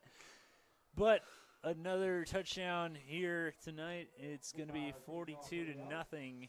As Brody Morrison on that last one. So we're going to have a Wayne's driving kickoff. Come on, everybody, let's go to Wayne's. And a little line drive, Squibber, and it's going to be touched by a Noble player, but it's going to go out of the end zone for the touchback. So the Wichita Furniture drive summary. Yeah, just a long, good sustained drive. Kind of, Ritzenmeyer had a couple good runs on the drive. Was also good big third down pickup there by Trayvon Crabtree on the post route, and then topped Beautiful off catch with the long run there by Brody Morrison on kind of the inside reverse handoff. Makes it 42-0. That is your Wichita Furniture drive summary. See if the defense can. Got a couple different people in so far. Looks like Peebushy was in on that run. Dylan Brown also playing the outside linebacker spot. He played a great game last week. Yeah. It's good to see him getting a little bit more play time so far. Yeah. In there for Andre Crabtree at the moment. Looks like Tristan Kephart, there in kind of the nose guard position. Yep. Empty backfield. 4 receivers this time for Bear. Clapp going to throw a little hitch route, and it is going to be at the feet of Seth Wilson. Yeah, good job on the outside, but Dylan Brown coming. Made him kind of throw that one off his back foot and into the dirt. Brings up another 3rd and long. Kind of said that a lot tonight, but that's a good job by the defensive front to keep them in these 3rd and long spots. Makes it tough on an offense.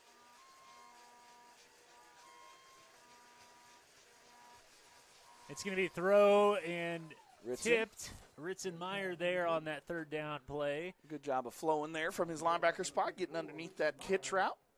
He's such a fluid athlete. And, you know, you don't often see guys, same with Colin, you don't see guys that big move that well sometimes. No. Well, and like I said, they're both instinctive and smart football players. So, I mean, that helps a lot, too. Perhaps it's all that wrestling. Could be. State champion last year. State champs for dual state wrestling. And this punt from Kirby is going to be away and going to be received from the back, dropping Mortison. And he's going to go toward the sideline, be pushed out of bounds. Couple flags fly onto the field. Yeah, it's either going to be a hold or probably a block in the back at that part of the field. So pushes back a little bit. Start on our side of the 50. 5 minutes exactly left to go here in your Vincent Saylor State Farm second quarter. So we're going to see that. Oh, look at this. We got some confetti up in here with the windows open tonight. I want to say it blew in whenever during Matt's celebration. Yeah, I want to say. Yeah, I didn't want to interrupt the special moment, but I was like, confetti. Sadie Hightower doing a great job up top on the booth tonight. Absolutely. Not quite as chilly and windy as it was last week. Yeah. But she still knows now to wrap up. Yeah, I learned that too when I was helping. I had to borrow your jacket. I brought my sweatshirt tonight. I was like, never again. So we're going to see that offense come back on the field. I've got an extra layer of insulation than you. Yeah, that's fair. Yeah. No comment. It's going to be Meyer, looks like, in the backfield. 3 receivers. And it's going to be a wide handoff. And he's going to break it inside. He's going to be met by several Noble defenders kind of at the point of attack. Yeah, just an outside zone run right there. Ritson must have saw something and tried to cut it up underneath, but good job of flowing by the Bear defense to hold him for a short yardage play. 2nd and 8 for Elgin. Kind of same old, same old. I mean, this has kind of been the norm for our games so far this year. Obviously, that is a good sign, but also when you get into some of those games down on the road. Pass going deep to Meyer. Oh! He's going to pull it down. He just mossed him. No, Ritson. Yeah. Oh, and he's going to get called for taunting or for. Yeah, he kind of held the ball over him a little. Shea didn't like it. But great. I mean, you hate to see that overshadowed by just a great catch. I mean, like I said, we talked about it kind of when he was on the defense side of the ball. Just a great athlete. I mean, used his athletic ability right there. Obviously, he plays running back, but went up and high pointed the ball and made a great catch, but kind of made a young, immature mistake there. But he'll learn from it. Yeah, and, it's loses some of that yardage on the big play. What you see, what a lot of these kids see, you know, the Yeah, pro you or see it in college college guys and- do. yeah. The rules are a little different in high Yeah. school, and a lot of these refs aren't going to put up with some of the same stuff. You know, I think we saw Ritson earlier tonight, you know, signal for first down, and I was honestly shocked that wasn't called because it seems like any sort of emotion sometimes that's not a touchdown is kind of scrutinized. But as it were, it is 1st and 10 now from the 40. It's going to be a handoff, and it's going to be Lund. He's going to bounce it back outside. He's going to be brought down after a meager gain of about 3. Felt like more, mostly just because he had to do a little bit more work. But under 4 minutes to go in our first half now. An interesting score perhaps of interest in 5A1. Next week's opponent for the Elgin Owls, the Duncan Demons, They lead Altus 14-13 just before halftime. Okay.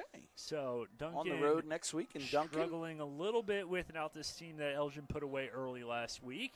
He's going to throw it deep. Laura is, and it's going to be, broken up. Good recognition there by the defensive back for Noble. Yeah, good job of pursuit right there, coming from his deep safety spot.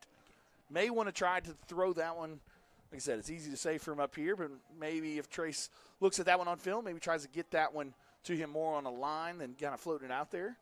But good play by him. Brings up a third and medium or so. 3rd and 7 from about the 37. So Ritson back in there behind Trace. In the pistol formation, per usual. And it's going to be a little quick screen. run to Trayvon Crabtree. There he goes. He's going to have blocking, and he's going to have an Elgin L touchdown. Woo! Yeah, when Trayvon gets in the open field, nobody's going to catch him. And we saw them practicing that play in warm-ups. Yeah, and just it paid off right there. Yeah, just depending on how they lined up and how many people were in the box when they're in that formation, that's kind of an easy check for Trace on that one. And good job of throwing and catching. And like I said, once Trayvon gets in the open field, there's not many people faster. Like I said, him and Trey Harris are kind of the tied for that fastest guy on the team. Unofficial title, yeah. And good to see him get the ball in the open field and score that long touchdown. We saw even more confetti go there, Yep. and then we're going to see the extra point up and good. Our score with 3:13 to go in the first half. Elgin 49, Noble nothing. You're watching Elgin Now football on the Oklahoma Sports Network.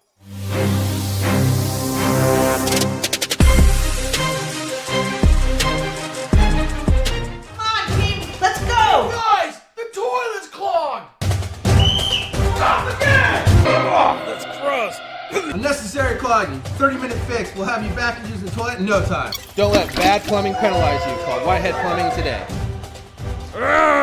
When plumbing problems hit hard like a linebacker, call an audible. Whitehead Plumbing is here to tackle them head on.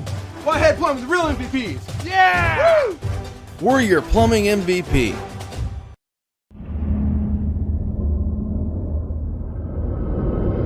Where sports is our middle name. We are the Oklahoma Sports Network.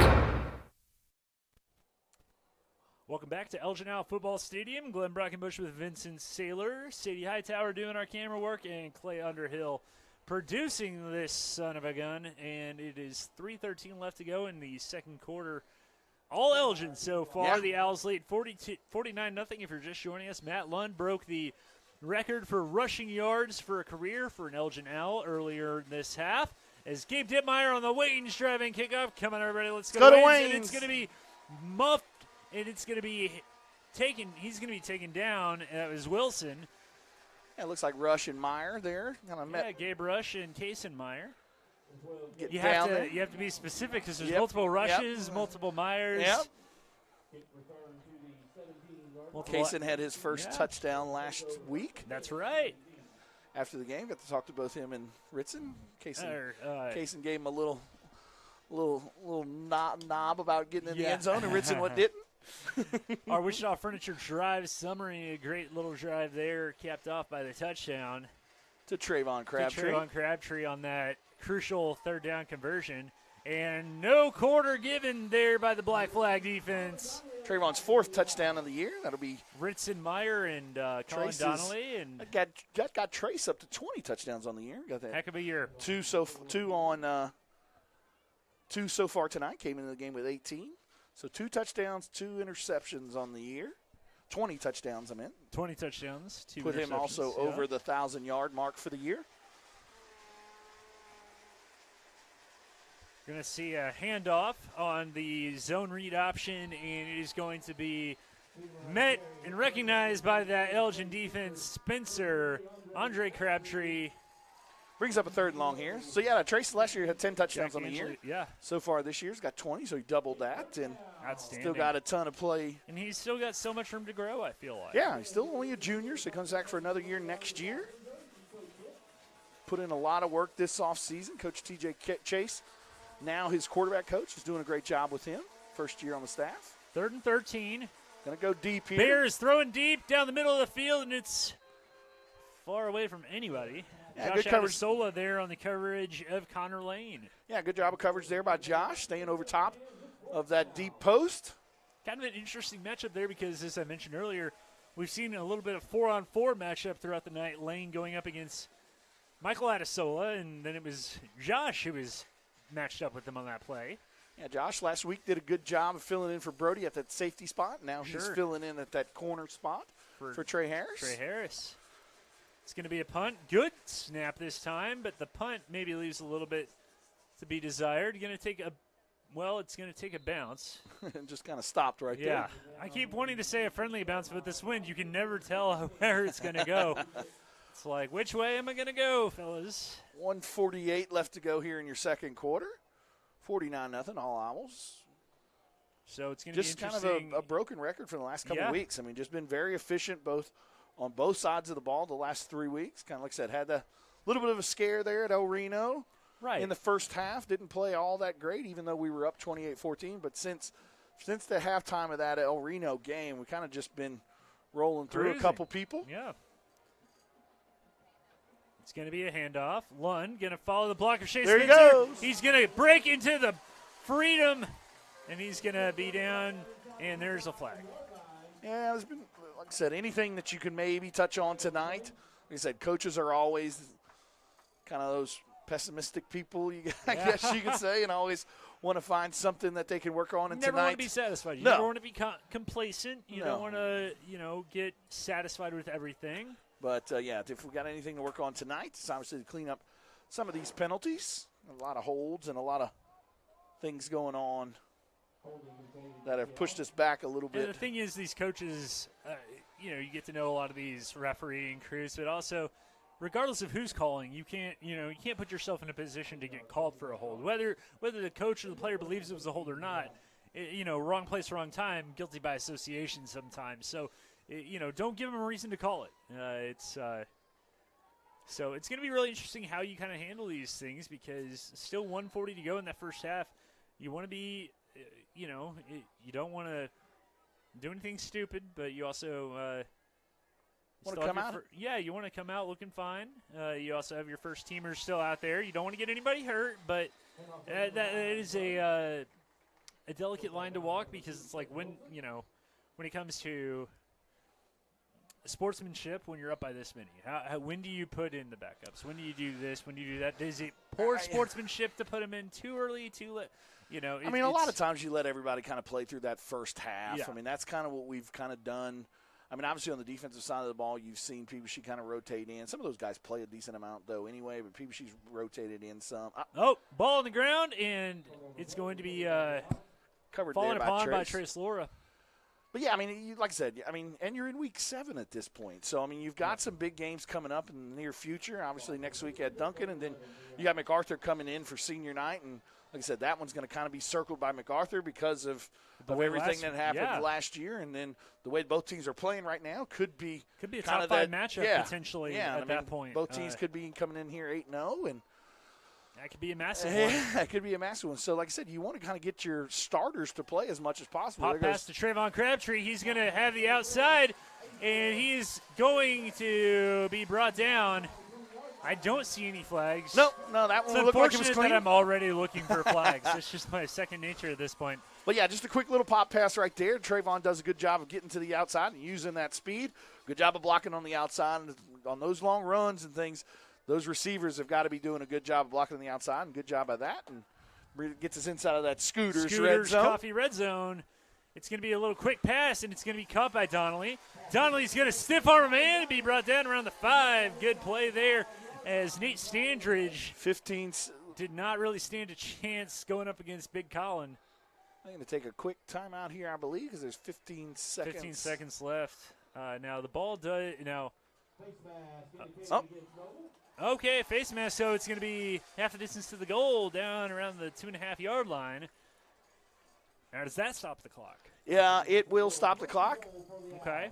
And it will start at the snap. So we got 15 seconds, so they did not take a timeout. Got Matt Lund kind of back here, see if he can get in the end zone again. 2 receivers to the right, 1 receiver to the left. And the clock is running, it looks like, and it's going to be a quick pass back out to Colin Donnelly. Touchdown! Touchdown, Colin Donnelly. Quick little out route from his tight end position makes it 55-0 with 1 second left to go in the second quarter. Good job of pitching and catching there by Trace and Colin. And Gabe Dittmeyer, whose leg has got to be getting sore at this point, comes back out. Yeah, I would think in the second – we were kind of touching on it a little bit there during that drive. I would think in the second half you're going to see a lot of the young kids again. Be interested to see what Noble's coaches decide to do. Last week they decided to run the clock, did Altus, but let's see what Noble decides to do. We'll have to get one kickoff before we can go to break. Dittmeyer with the extra point. That makes the score 56-0. You're watching Elgin Now Football on the Oklahoma Sports Network.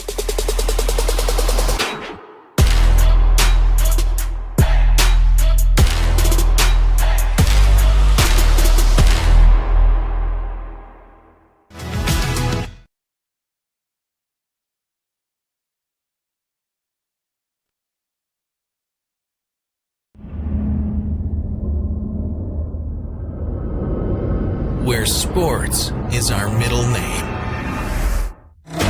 We are the Oklahoma Sports Network.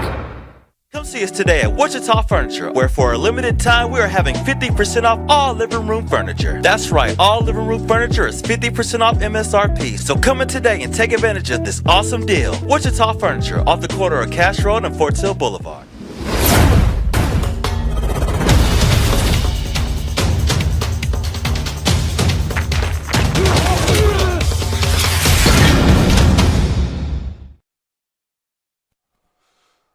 One second left. Yep, and Elgin leads 56-0, and Matt Lund has the school record for rushing yards in career, so he's got that going for him, which Wayne's is nice. drive-in kickoff. Come on, everybody, let's go to Wayne's. It's going to be received and muffed again, and it's going to be taken, and it's going to be a little handoff. reverse. Little trickeration here, and Talentadenipas is not fooled, sir, and that will be the last play of the first half. We'll go to halftime. Our score, Elgin 56, Noble 0. You're watching Out Football on the Oklahoma Sports Network.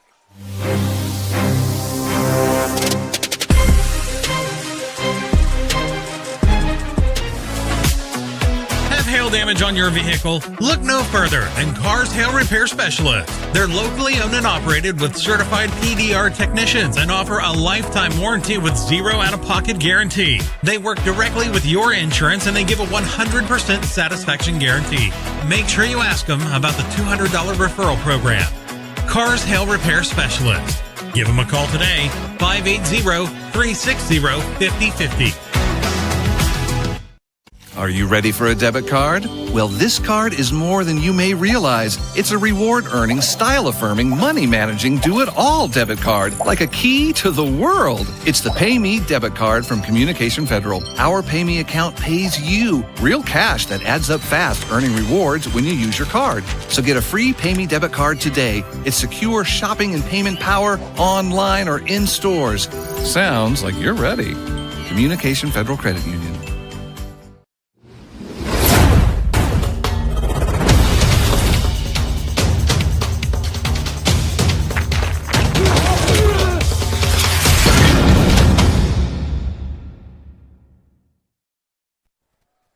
We just got to see the Little Owlets run out on the field, including a couple special guests, the Sailor Girls. Yeah, all three of them out there. All three. Maisie got to make the little trek with Mom and Mama sister. Bear, yeah.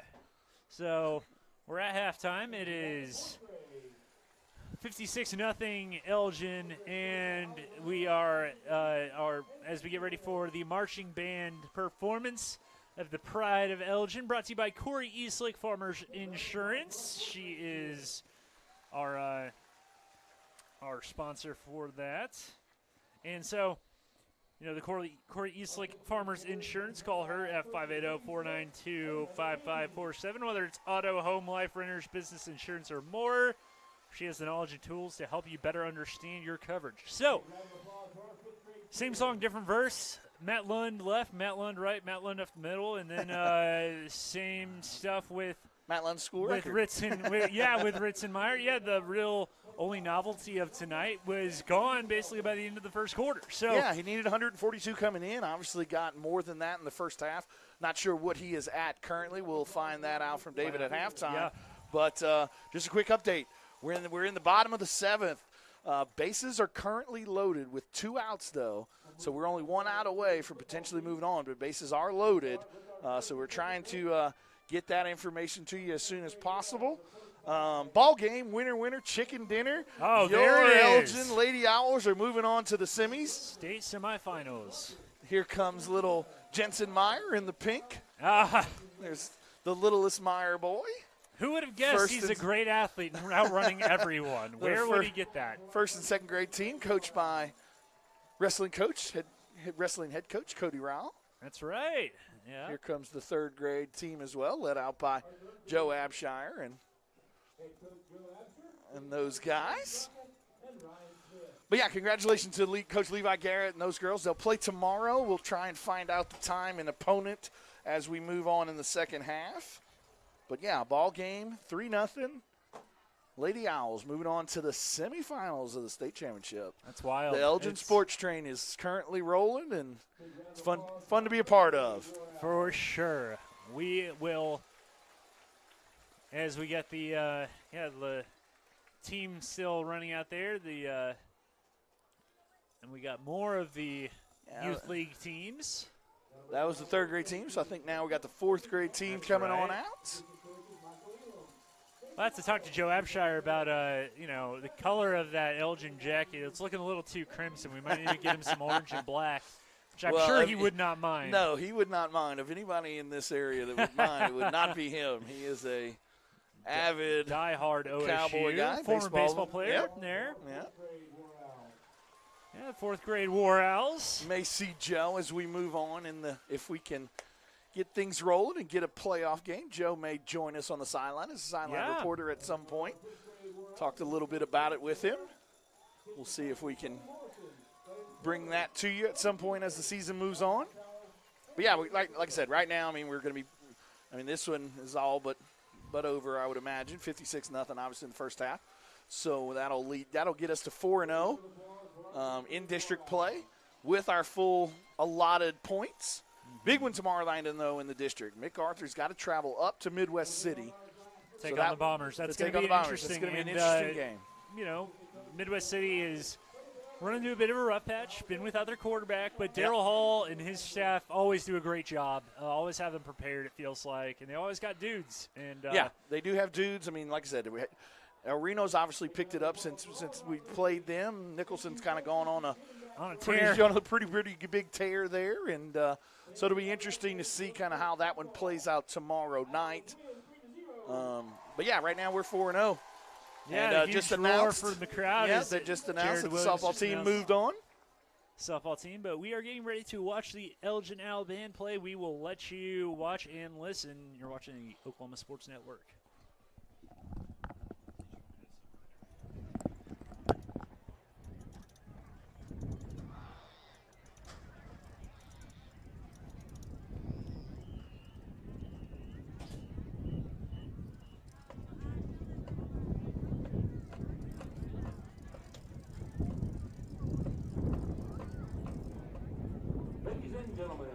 Halftime entertainment, Elgin High School proudly presents the Pride of Elgin Marching Band. The band is under the direction of Mike Palmer, Marydale Fovell, Shayla Palmer, Jessica Piercy. The band is under the field direction of drum major Haley Duncan. Their 2023 marching show program is entitled Mixtape and includes the selection House of the Rising Sun, Sweet Child of Mine, Let It Be, and Dream On.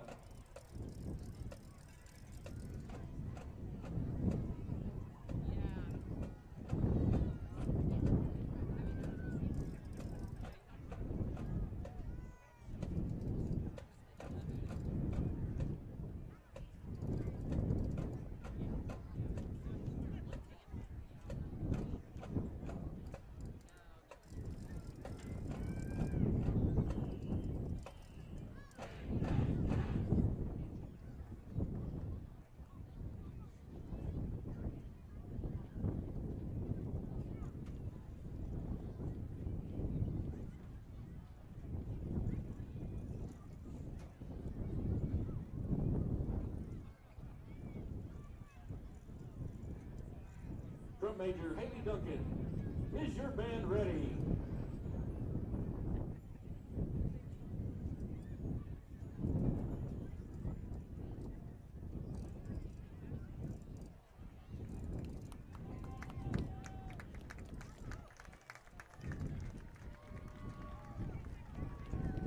Ladies and gentlemen, Elgin High School proudly presents your 6-time OSSAA State Sweepstakes award-winning band, the Pride of Elgin Marching Band.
And that was your Elgin band. Pride of Elgin marching band there. Still 56-0 here at halftime. We're going to go to a quick break. You're watching Elgin Iowa football on the Oklahoma Sports Network. Here at Classic Lawton Chevrolet, we love our community and we want to show our appreciation. We offer savings for military, first responders, college students, and educators, giving back to those who give everything they've got. What's in your driveway? You don't have to come onto the lot. We'll bring it to you. Get a 360-degree view and video summary of every vehicle. Top dollar for your trade and even get pre-approved. ClassicChevyNation.com. What's in your driveway? Enjoy the difference. When it comes to your home, you need someone that you can trust to keep it safe and protected for you and your family. Vesta Foundation Solutions is your local, family-owned company that has helped many homeowners fix and protect their homes. Our engineered solutions can take care of all of your foundation repair, basement waterproofing, concrete leveling, and dirt crawl space repair needs. We take pride in getting the job done right, and you'll always be protected with up to a 75-year warranty. Contact us today for a free estimate. They say the best way to be a good neighbor is to know your neighbors and give a little help when they need it. And when you need a little, you can find help at Ace Hardware in Elgin. Not only do they offer everything from grills to flowers, paint, hardware, and tools, they offer experience to help guide you through the process. And they're happy to take the time to make sure you can do it right. Ace Hardware of Elgin. They're more than just a hardware store. They're your neighbors. Ace Hardware, 7796 Highway 277 in Elgin.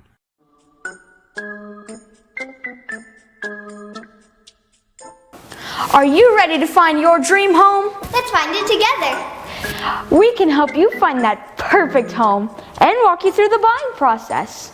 Or maybe you just want to sell your home. We can help with that too.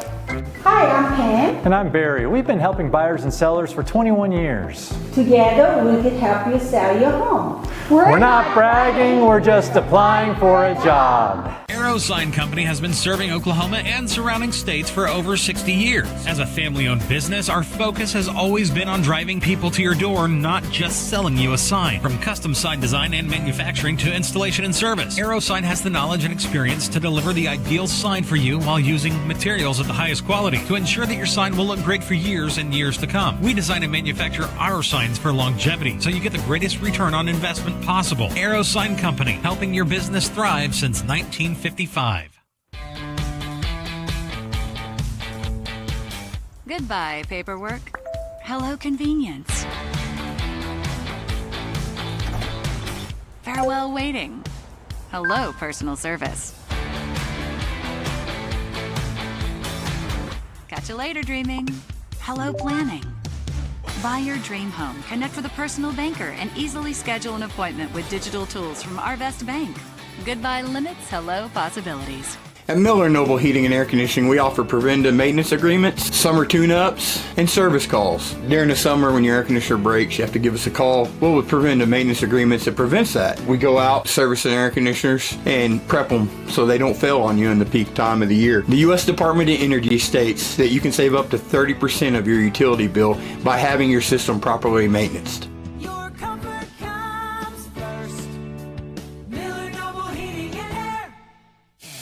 Are you looking for more than just a job? Barres Foods in Lawton offers a career with a competitive starting wage, opportunity for advancement, life and health insurance, including medical, dental, and vision, as well as 401k retirement plan. At Barres, you can be proud of a company that gives back to the community. But most of all, you can take pride from making a quality product. Barres Foods, making the best tasting hot dogs and smoked sausages, the food America likes to eat. So come be a part of a winning team and start your path to success today. Becker Raybon Funeral Home has been serving the funeral needs of Southwest Oklahoma since 1940 and is owned by the Raybon family. We believe family ownership makes a great difference in the care and service your family receives. Their staff is eager to find ways to assist you. Whether it's with live streaming or benefit assistance, we can help. When it comes to measuring personal levels of service, there are other funeral homes, and then there is ours. Becker Raybon Funeral Home, 1502 Fort Sill Boulevard. Bank First is uniquely Oklahoman.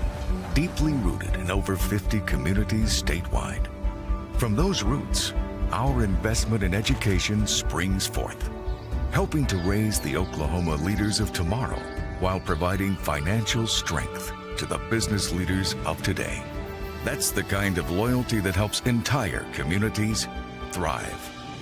Bank First. Loyal to Oklahoma. Loyal to you. College is more than just going to class. College is a journey. It's meeting new people and making new friendships that will last a lifetime. It's learning from professors who care about you and your success. And finding out it can be really fun and rewarding. It's discovering that thing you want to do for the rest of your life. Cameron University is all about helping you grow and succeed. Because your success is our success. Scott's House of Flowers in Elgin has been proud to serve Elgin and the surrounding area with a wide variety of flowers and gifts for all occasions. Come see them for great gift ideas, including the exclusive Tyler candles. And who couldn't resist Sweet Shop USA, featuring handmade grand truffles. Scott's House of Flowers, just off Highway 277 in Elgin. Delivery available, or stop by for easy pickup. Phone 492-4880. Scott's House of Flowers. At Firehouse Subs, a portion of every purchase helps provide life-saving equipment to first responders across the country. So at Firehouse Subs, we don't just make subs, we make subs that are big, bold, and craveable. We make our subs differently because our subs make a difference.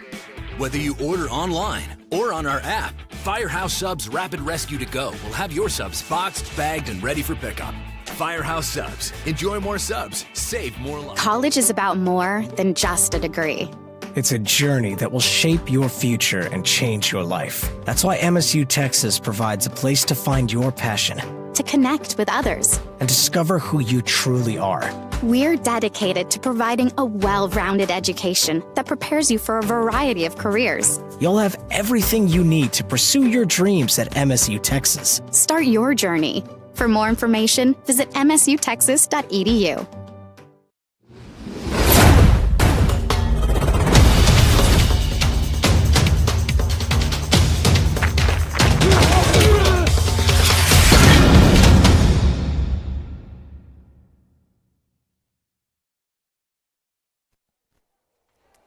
We're back here in Elgin. You've been watching the Corey Eastlick halftime show. Elgin Pride did a great job there at halftime. Yeah, and we're getting ready for our third quarter, which is going to be brought to you by the Lawton Firefighters Association. Proudly supporting the community that they serve every day. And we're getting ready for another Wayne's driving kickoff. Special shout out to Joe Ebsher, who I got to talk to at halftime. And got to lead his third grade team out on the field during youth football and youth cheerleader night here. Absolutely. During our pink out game. So we are going to see Gabe Dittmeyer kick it off again on the Wayne's driving kickoff. Come on, everybody, let's go to Wayne's. Got the deep kickoff there, real deep. Yep, got there. Through the end zone. So, looks like we're going to see a lot of the starters come back on the field again. Yeah, probably see them play a couple series maybe here into this third quarter. Like I said, I mean, it's been tough. I mean, it's a kind of a tough deal to kind of negotiate some of that because obviously later in the season and when you roll in the playoffs, you got to be game shape and game ready. So you can't obviously just play 2 quarters every game. So probably see them play a little bit into this third quarter, and then you'll see some of the younger guys come on in. We'll have some stats here for you in a minute. It's going to be a handoff up the middle to Peterman, and he's going to be stopped. Nothing doing there.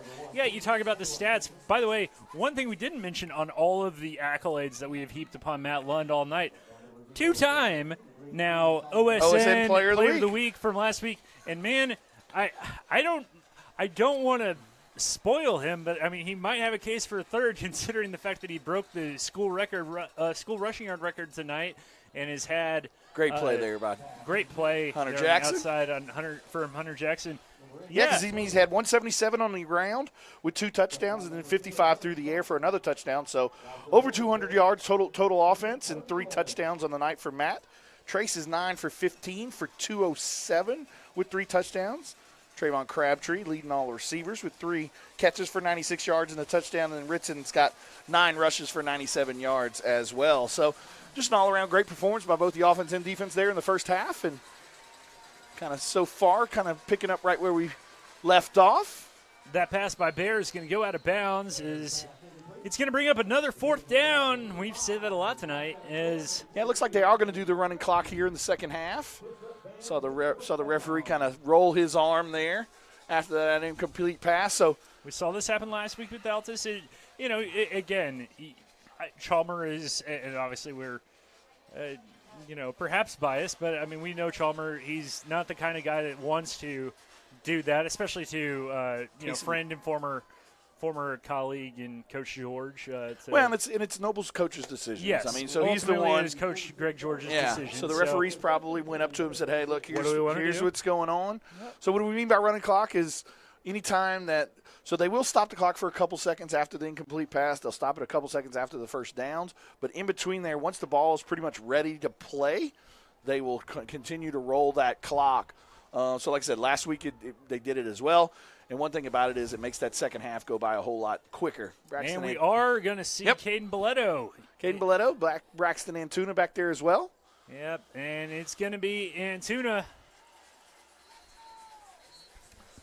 Braxton saw the stats earlier. Don't have them written down exactly, but was kind of looking at them pregame. But Braxton's got over 200 yards on the year so far. He's going to have stats that, most freshmen third-string running backs would not have. Yeah, no, and it's going to be something where I'm sure the purists can say, well, how many of those yards were in mop-up duty? If you're still going against first- and second-team varsity defenders as a freshman and running for that many yards, I don't care. That's impressive. And he filled in. What game was that Ritson didn't play? It was 2 games ago, I believe, against Ardmore. And he filled in well there. And there goes pass to Kaysenmeyer. Great cut. He's going to have some room. He's going to try to find more, and he's going to get it out to the 31. Nice little play by Kaysenmeyer. Going to be smaller than Ritson, but, man, he is wiggly. He's very wiggly, very good with the ball in his hands. So, like I said, kind of in that Brody Morrison kind of get the ball into him in open space and see what he can do with it. And obviously right there, did a great job of kind of his vision there, cutting back against the grain and getting the first yardage play on that little pop pass. Our roster that we have lists Caden Boletto at 5'10". He looks taller than that. He's a good-looking kid as a prospect as just a 9th grader. And he's going to hand off here up the middle. And it's going to be Braxton Antuna down to about the 26. And 8 minutes to go here, 8:50-something to go. Obviously, if you weren't here at halftime when we were able to announce it, softball team was able to take care of Pryor 3-0 there in the quarterfinals of the state tournament. So moving on to the semis tomorrow at 2:30 against Piedmont. I believe it's going to be in Shawnee again. And Piedmont usually has a really good team. Yep. You don't get to the semifinals without being a good team. Everybody's going to be good at this point. Yep. Congrats and best of luck to Levi Garrett and the girls. And it's going to be to the left, Braxton Antuna. That's too much tuna. Almost a touchdown. Yeah, stepped out of bounds about the 4. Man, I even had my catchphrase and everything. Yeah, Glenn had it going there for a minute, but not too fast, my friend. Not so fast. Yep. I did get a chance at halftime not only talk to Joe, as we are now in the Scooters Coffee Red Zone. Amazing coffee, now available not just in Lawton, but also right here in Elgin. And pass by it on the way to the stadium. It's a good little location there, right? It is. As you get into town off the highway. I got a chance to talk to Oklahoma Journalism Hall of Fame inductee from this year, Joey Goodman, down in there the house. In the house, got to talk to him. He's doing well. Now you can say something. No. I bit my tongue for a reason. Yeah, I thought Braxton was going to beat him to the corner there. Yeah, Braxton is he's shifty and he's quick. And that's the thing is, yes, Matt Lund is a senior, but what you're seeing we've talked about that lightning and the Thunder Lightning combo. It's almost going to be, it's been lightning and thunder, then it's going to be thunder and lightning next year, where I feel like you're going to have kind of the the big booming back in Ritson kind of be your RB1, and then probably have somebody like Antuna, Tadanipa, somebody like that in the backfield. Yeah, because they're going to have to get a decent amount of carries next year because Ritson does so much on the defensive side of the ball. Absolutely. And there he goes, Braxton Antuna. Woo! For another touchdown. That'll make it 62-0. So yeah, so like I said, he plays so much on the defensive side of the ball and such an integral part on the defense that they'll probably get his rest more on the offensive side of the ball, especially if Braxton and Talon Tadanipa can kind of continue their growth and continue to play the way that they've played so far this year. Gabe Dittmeyer on for the extra point. He's been perfect all night. Snap down, kick it up, kick is good. It's going to be 63-0, 6:46 to go in the third quarter. You're watching Elgin Now Football on the Oklahoma Sports Network.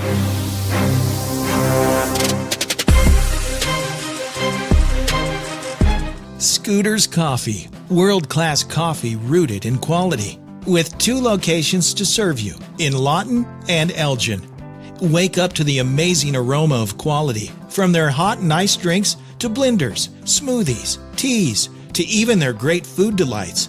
Or why not try their at-home coffees or coffee on the go? Locally owned and operated, Scooters in Lawton and Elgin. Scooters, rooted in quality.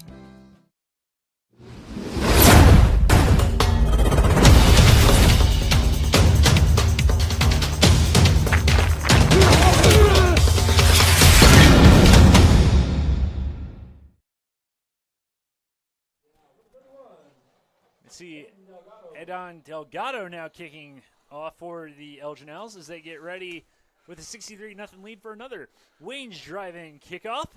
Come on, everyone. Let's go to Wayne's. Wayne's Drive-In, proud sponsor of Elgin Owl football. So, yeah, 63-0, all Owls tonight against Noble. Like I said, avenging that loss from last year. With emphasis. Yeah. They have done it and done it in style. Delgado's kick with his left foot, and it's going to be taken at about the 10, and he is going to be brought down. Once again, that was Seth Wilson with the return there for Noble, and it looks like Noble still has Bayer in there. Yeah, he's still out there. Number 1 there, quarterback Joe Baer. Looks like we got most of our starting defense, back like Brody, Hunter, Mike, and Josh, but looks like we got do some different have, linebackers in there. Looks like we might have Kobe Morton in there at Kobe linebacker. Morton, Kaysen looks like he's in there. Jackson. Bear's going to run it to the left, and he's going to have room, and he's going to break it down the sideline. He's going to be chased by Morrison, and he's going to be pushed out of bounds by Brody Morrison. Nice pickup there by the quarterback. One of the best plays of the night for Noble. One of their few bright spots in what has otherwise been all red and black tonight. Yeah, Bear's got I don't know what classification he is, but throws a decent ball and obviously has some athletic ability. Hit 2 good runs so far tonight. So, yeah, he's a senior, okay. Joey Bear, and he is going to drop back, and he's going to throw it to the end zone, and it looked like it was a little underthrown. It looked like, I believe it was Michael Adisola that was there on coverage. Said a ball falls incomplete, but they're still going to have that running clock, so you got 6 minutes left to go here in the Lawton Firefighters Association third quarter. So we are past the halfway mark already of this third quarter due to that ruling that they are going to have a running clock. So here it is. It's like second down, and Bear is going to keep it. He's going to run to the left just like he did before, and he's going to run in for a touchdown. QB keeper from 26 yards out is good for 6 points for the Bears. With 5:40 left to go. But no harm, no foul really at this point. We're going to see Noble line up for the kick, it would appear. And it looks like it is going to be number 82, Austin Bond, kicking off once again. Or kicking for the extra point, that is. The hold by Jackson Steely, number 14. Kick is up, and it is no good, I believe. No good. That means 63-6. You're watching Elgin Owl football on the Oklahoma Sports Network. It's real red wine vinegar and olive oil blend. It's called the Juice. And at Jersey Mike's, It adds that jazz to your sub.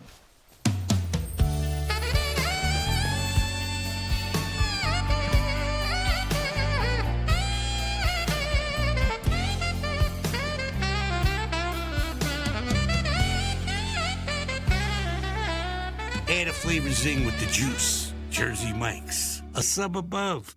Step into the best chapter of your life, one with rheumatology care from a provider who focuses on your well-being and getting you back to what matters most. Dr. Shahzad is dedicated to building long-lasting relationships based on trust and medical integrity with every single patient. Schedule your telemedicine appointment today. Don't let rheumatoid arthritis or other inflammatory conditions stop you from enjoying life. MMG, the power of many for the benefit of one. Come see us today at Wichita Furniture, where for a limited time we are having 50% off all living room furniture. That's right, all living room furniture is 50% off MSRP. So come in today and take advantage of this awesome deal. Wichita Furniture, off the corner of Cash Road and Fort Silver. Back at Elgin Football Stadium, where Noble just scored their first touchdown of the night on a 26-yard keeper by Joey Bear.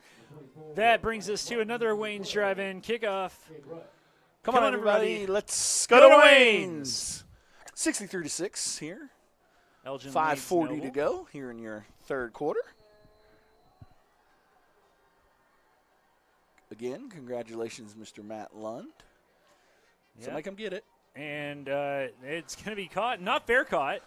And brought down at about the 45. A little risky there, but good job of catching it by Braxton Antuna and getting upfield and getting a couple yards on that return right there.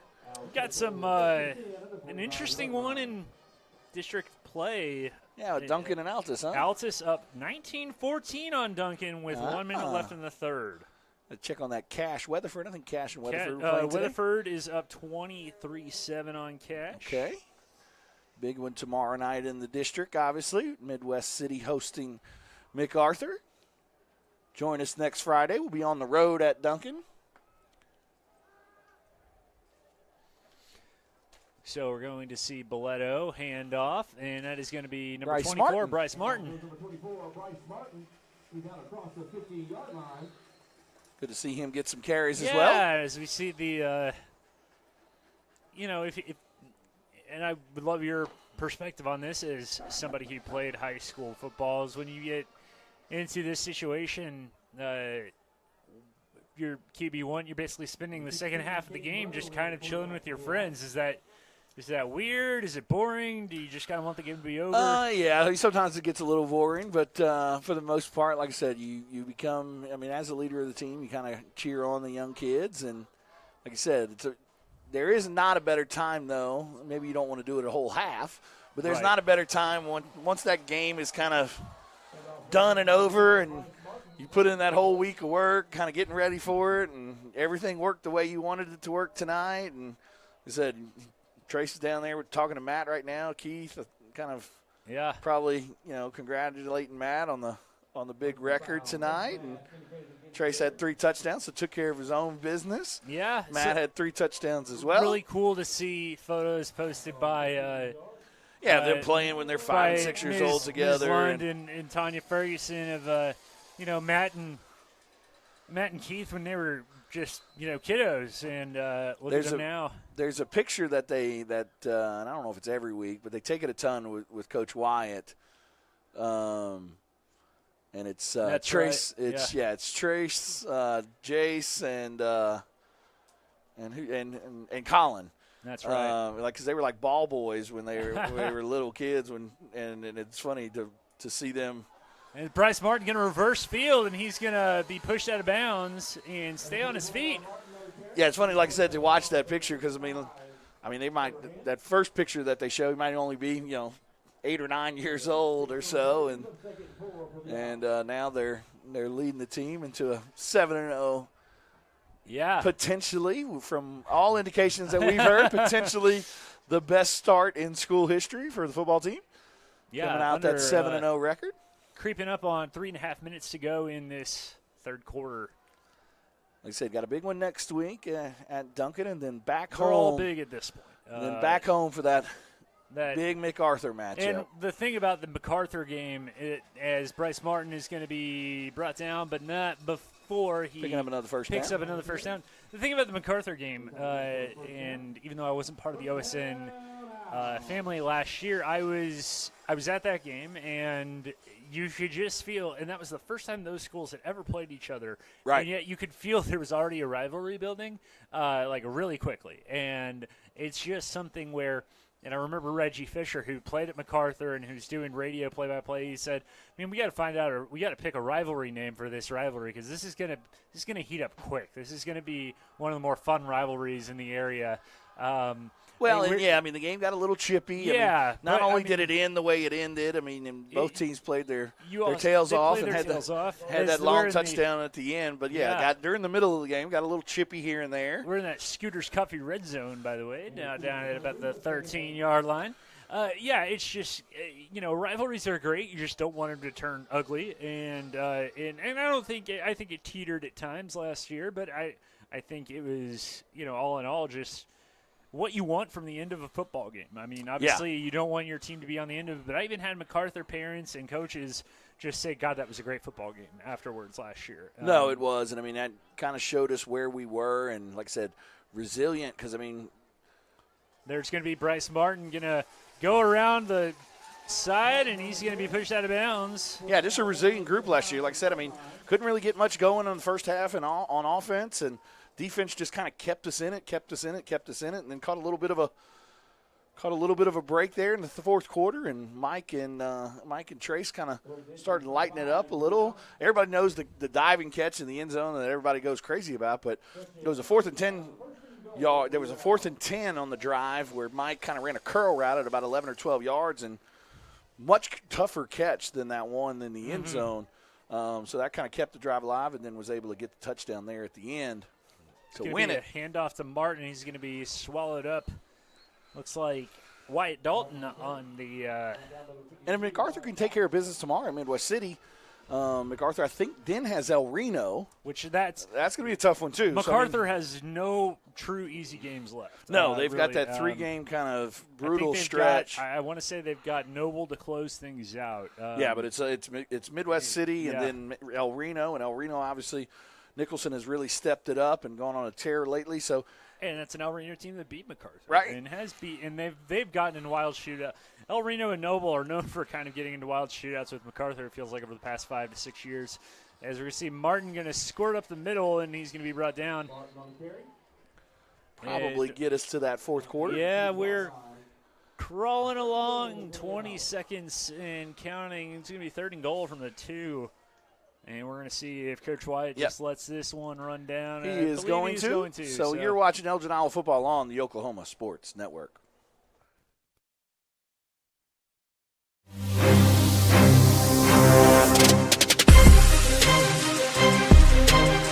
When it comes to your health, you want and deserve the best. You want a hospital with the highest quality scores in the region and one that provides safe, excellent care. Southwestern Medical Center has been a part of this community for 115 years and has a history of delivering compassionate, skilled healthcare to Lawton and Fort Sill. Choose the hospital that has always put the health of this community first. Southwestern Medical Center. Be well. Live well. That's why we're here. Southwest Foot and Ankle Clinic has specialized in the medical and surgical treatment of the foot and ankle for the past 40 years. And they provide all treatments under one roof. From x-rays, radial pulse therapy treatment, to surgical treatments, all with one goal in mind, providing the highest quality medical care with good old-fashioned Oklahoma compassion. Call to set up an appointment today. Southwest Foot and Ankle. 580-357-8720. Lawton's newest hangout, 5370 Northwest Cash Road. A family-friendly atmosphere featuring their award-winning pizza and calzone, made fresh daily from their secret family recipe. With handcrafted burgers, wings, appetizers, salad, and homemade desserts, including deep-fried banana pudding. Come hang out with us. The Hangout, 5370 Northwest Cash Road in Lawton. Welcome back. Elgin Iowa football. Start of the fourth quarter. And it's going to be a handoff to Bryce Martin, and he's met on third down. And our that's right, Comanche Home Center is our fourth quarter sponsor. Ace is the place with the helpful hardware, folks. So, going to bring up a fourth down here from about give or take 6. 11:35 left to go here.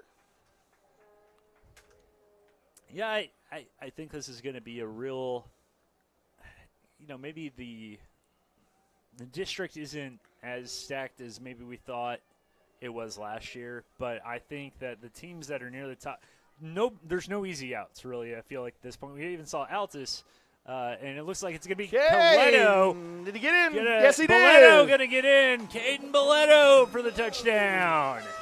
Good job on a little quarterback sweep there, following his blockers and finding his way to the goal line and in for the touchdown. Makes it 69-6, your Elgin Owls. Woo! Just saw that on the Wichita Furniture instant replay.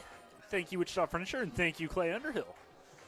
Peyton Christensen still in there to hold. Got to switch it up a little this time with the left-handed Delgado with the lefty. Foot. Makes it a little bit more difficult. Right. It looks like we already got the offensive coaches that were up in the booth down there on the field. And that one is that good. One's going to be good. 70-6. You're watching Elgin Owl football on the Oklahoma Sports Network. Sidelined by surgery, illness, injury? Valor Physical Therapy can help. At Valor PT, our skilled therapists create a rehabilitation program individualized for you, with education and encouragement each step of the way. Whether it's sports or the activities of life, let Valor get you back in the game. Start now at 405-265-6449. No referral needed. Mention Oklahoma Sports Network and get a free t-shirt at your first appointment. Come see us today at Wichita Furniture, where for a limited time we are having 50% off all living room furniture. That's right, all living room furniture is 50% off MSRP. So come in today and take advantage of this awesome deal. Wichita Furniture, off the corner of Cash Road and Fort Sill Boulevard.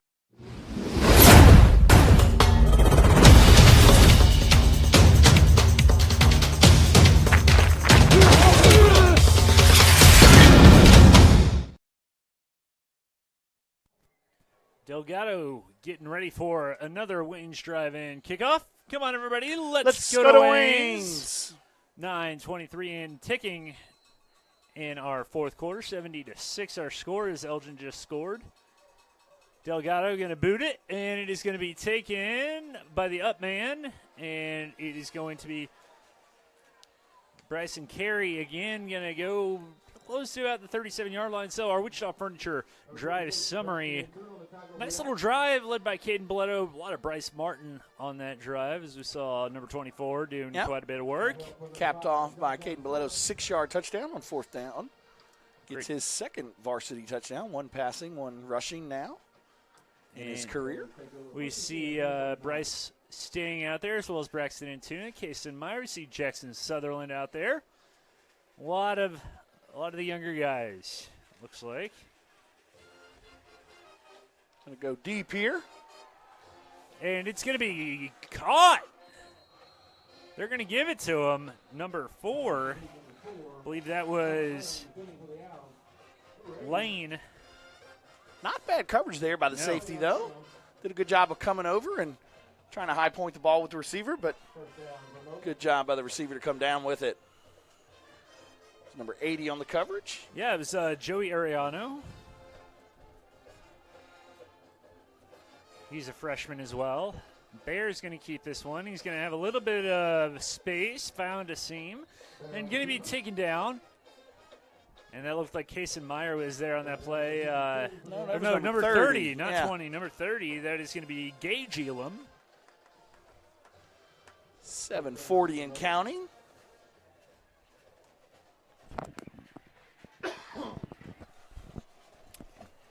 Little stacked receivers on either end, 4 wide out. Going to be hand up the middle to Peterman, and he's going to be brought down around the 10. So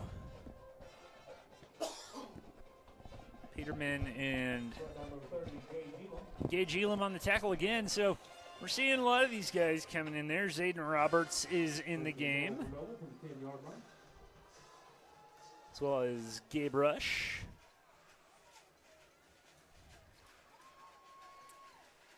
And it's going to be kept on the ground there, and Jackson Jackson Sutherland's Sutherland. going to emphatically throw him to the ground and said, no, sir. Again, I want to congratulate the softball team. I know we've said it a couple times, but if you're just joining us, they were able to take care of business today against Pryor and move on to the semifinals. We'll play tomorrow against Piedmont at 2:30 there in Shawnee.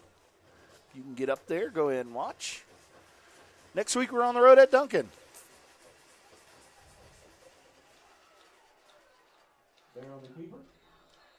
Going to be third down and goal from about the 3 or 4. 6:20 and counting here.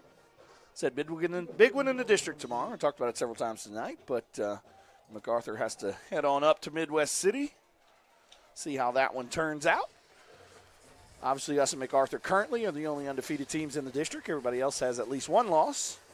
Not sure if MacArthur has maxed out points or not, but I believe they had. Yep. So we're 4-0 with the full 60 points. Yeah, Bears going to meet a whole mess of black jerseys down there, so not much doing there for the senior quarterback for Noble.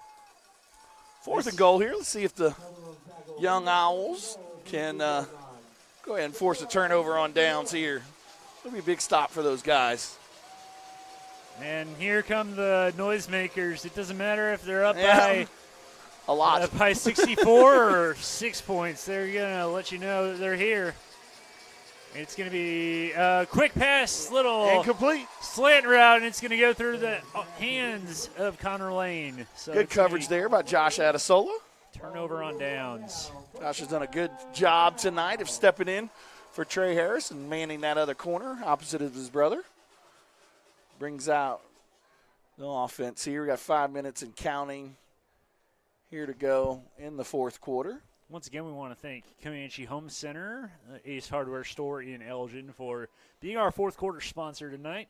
We are thankful that any of you, if you've chosen to watch with us tonight, we're grateful that you have, whether you're here in Oklahoma or elsewhere, whether you watch it on your computer, on or TV, smart TV, whether you watch it on your Roku, Fire Stick, Apple TV, our app, Facebook Live. Facebook We were Live. Facebook We were one Live of our today. Facebook games.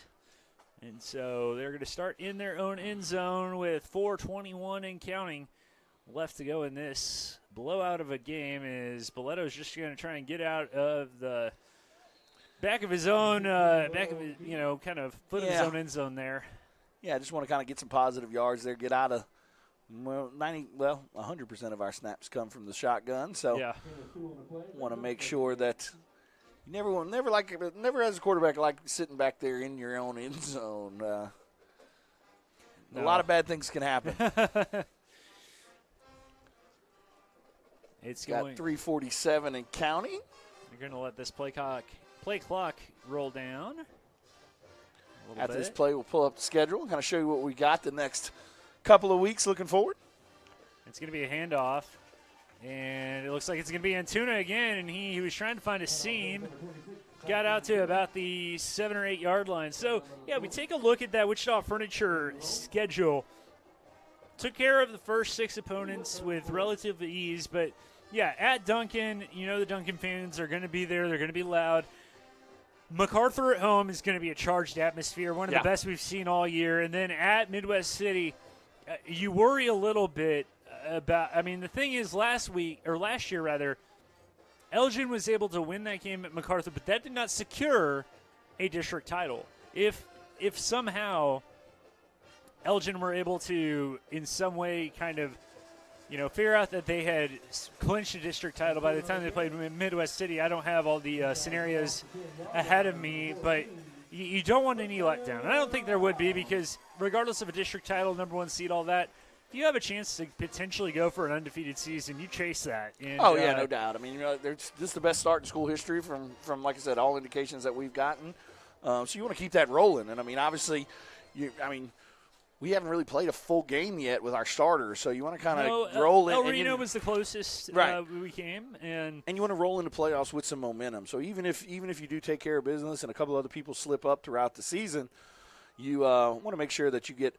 Now you want to obviously come out of there healthy. That's going to be the biggest part. If it's kind of a no no consequence type game. Right. But you're going to want you to get your starters at least at least a half of play, because that way they can roll into that playoff week.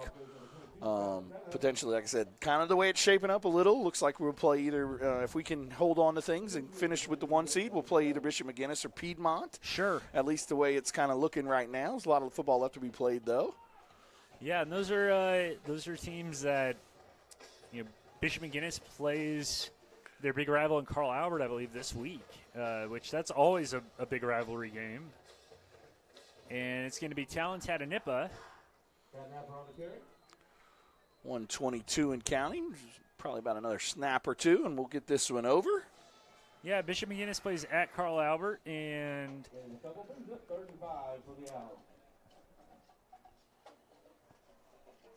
it would appear that Piedmont actually has the week off. That's that weird 7-team district. They've got the 7-team district, yep. See if we can pick up this first down right here. If we pick it up, I think this one may all but be over. Under a minute left. 3rd and 5 from the 19. Elgin leads 70-6. Stretch handoff to Talent-Tatanippa, and he's not quite going to get there, but that is going to be enough to get the play clock. Yeah, I think we're a little bit less than the play clock, so that one. That one should probably be the last play of the game, it would appear. So congratulations to the Owls. 7-0. 7-0, 4-0 in district. Congratulations again to Matt Lund and his family. I mean, and the offensive line. Yes. Those guys have created holes for him all year. And get them all pizza corral tonight. Absolutely. That place is going to be bumping. So we're going to take a quick break, and we'll be right back to wrap things up. You're watching Elgin football on the Oklahoma Sports Network.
$70-6. Our score is Elgin beats Noble tonight. They're still setting off the fireworks as the team goes to sing the alma mater with the Pride of Elgin band.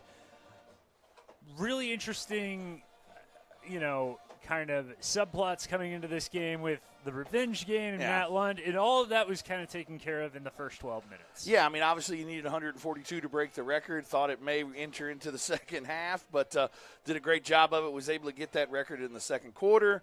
It was all Owls tonight. Obviously, 56 or so, nothing at halftime.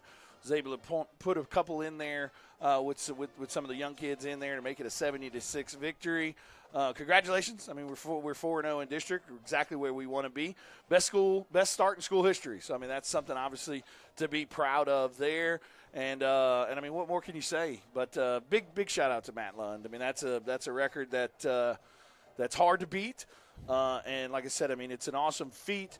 But at the end of the day, I mean, it shows, like you said, durability, accountability, a ton of those abilities that he has. And congratulations to him and his family and all that were involved in that. Like I said, Coach, I know it's a big record for Coach Wyatt. It's a huge record for Adam Castro. Obviously, he took off from the booth up here and ran down and hopped the fence to get on the field to make sure that he gave Matt a big hug as well. Because, like I said, what Coach Wyatt said during our podcast was, I've been a part of every single one of those yards, so it's a big record for me as well. So congratulations to him. But most importantly, and I know Matt would probably be the first one to say this, the biggest thing about it is they're 7-0.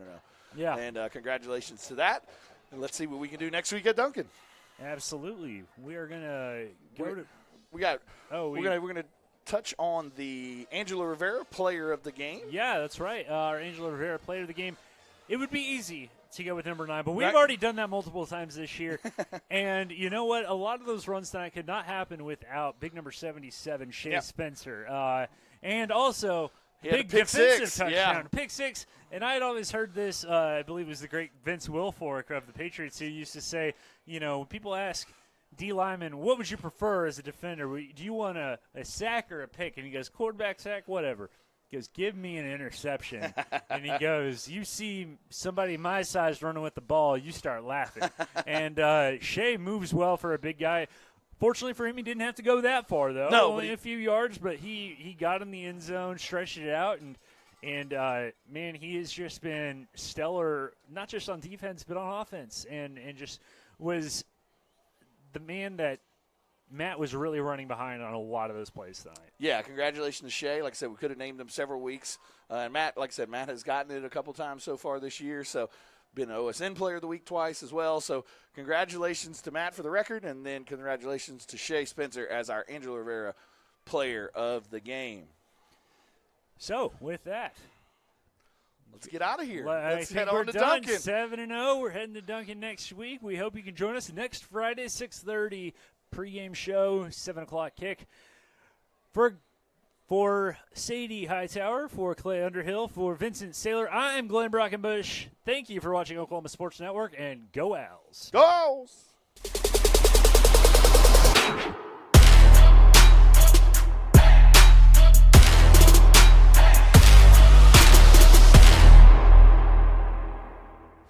Lawton Community Health Center's high-quality health care is convenient to wherever you are in the region. We're here for you, whether it's our main clinic on Southwest Lee Boulevard or any of our other locations in Lawton. LCHC has additional clinics in Marlow, Comanche, Cache, Medicine Park, Apache, Elgin, and Burns Flat, with more on the way. Enjoy peace of mind knowing quality care from experienced providers is always available. LCHC, your hometown healthcare. Coast Technology Group helps you feel safe and secure utilizing simple, reliable technology. Allow our team of experts to help you design the right system with high-definition surveillance cameras, cutting-edge smart alarm systems, and thoughtfully designed access control for your home or business. Work, sleep, and play with confidence, knowing CTG is your technology partner. Your job can get dirty. You need a solution. At Waste Solutions, we offer front-end loaders, roll-off containers, and dumpsters for any job, large or small. We also provide residential trash services for Lawton's outlying communities. We've got a solution for small businesses, contractors, construction companies, and everybody in between. We're a locally owned company, and we've been serving our community for 21 years. We love Southwest Oklahoma, and we take care of our own. Every dirty problem has a solution. Waste Solutions. Click or call.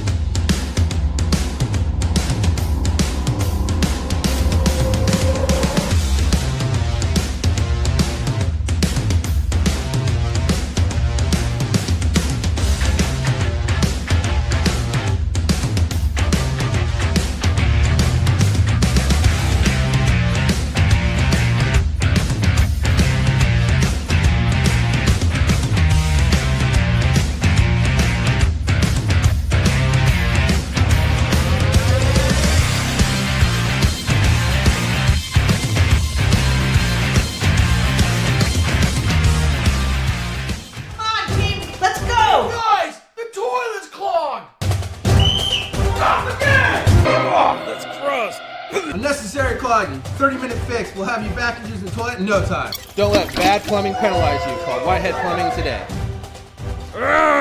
When plumbing problems hit hard like a linebacker, call an audible. Whitehead Plumbing is here to tackle them head on. Whitehead Plumbing, the real MVPs. Yeah! Woo! We're your plumbing MVP.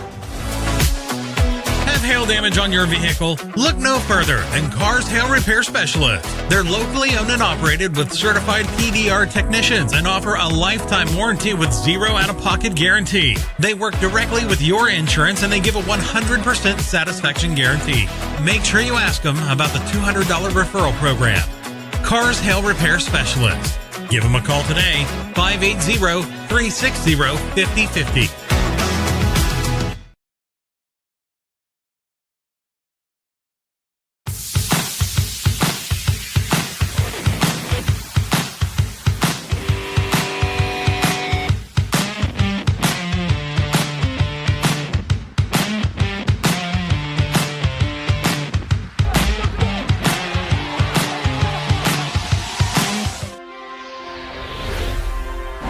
Thanks for watching this presentation of the Oklahoma Sports Network.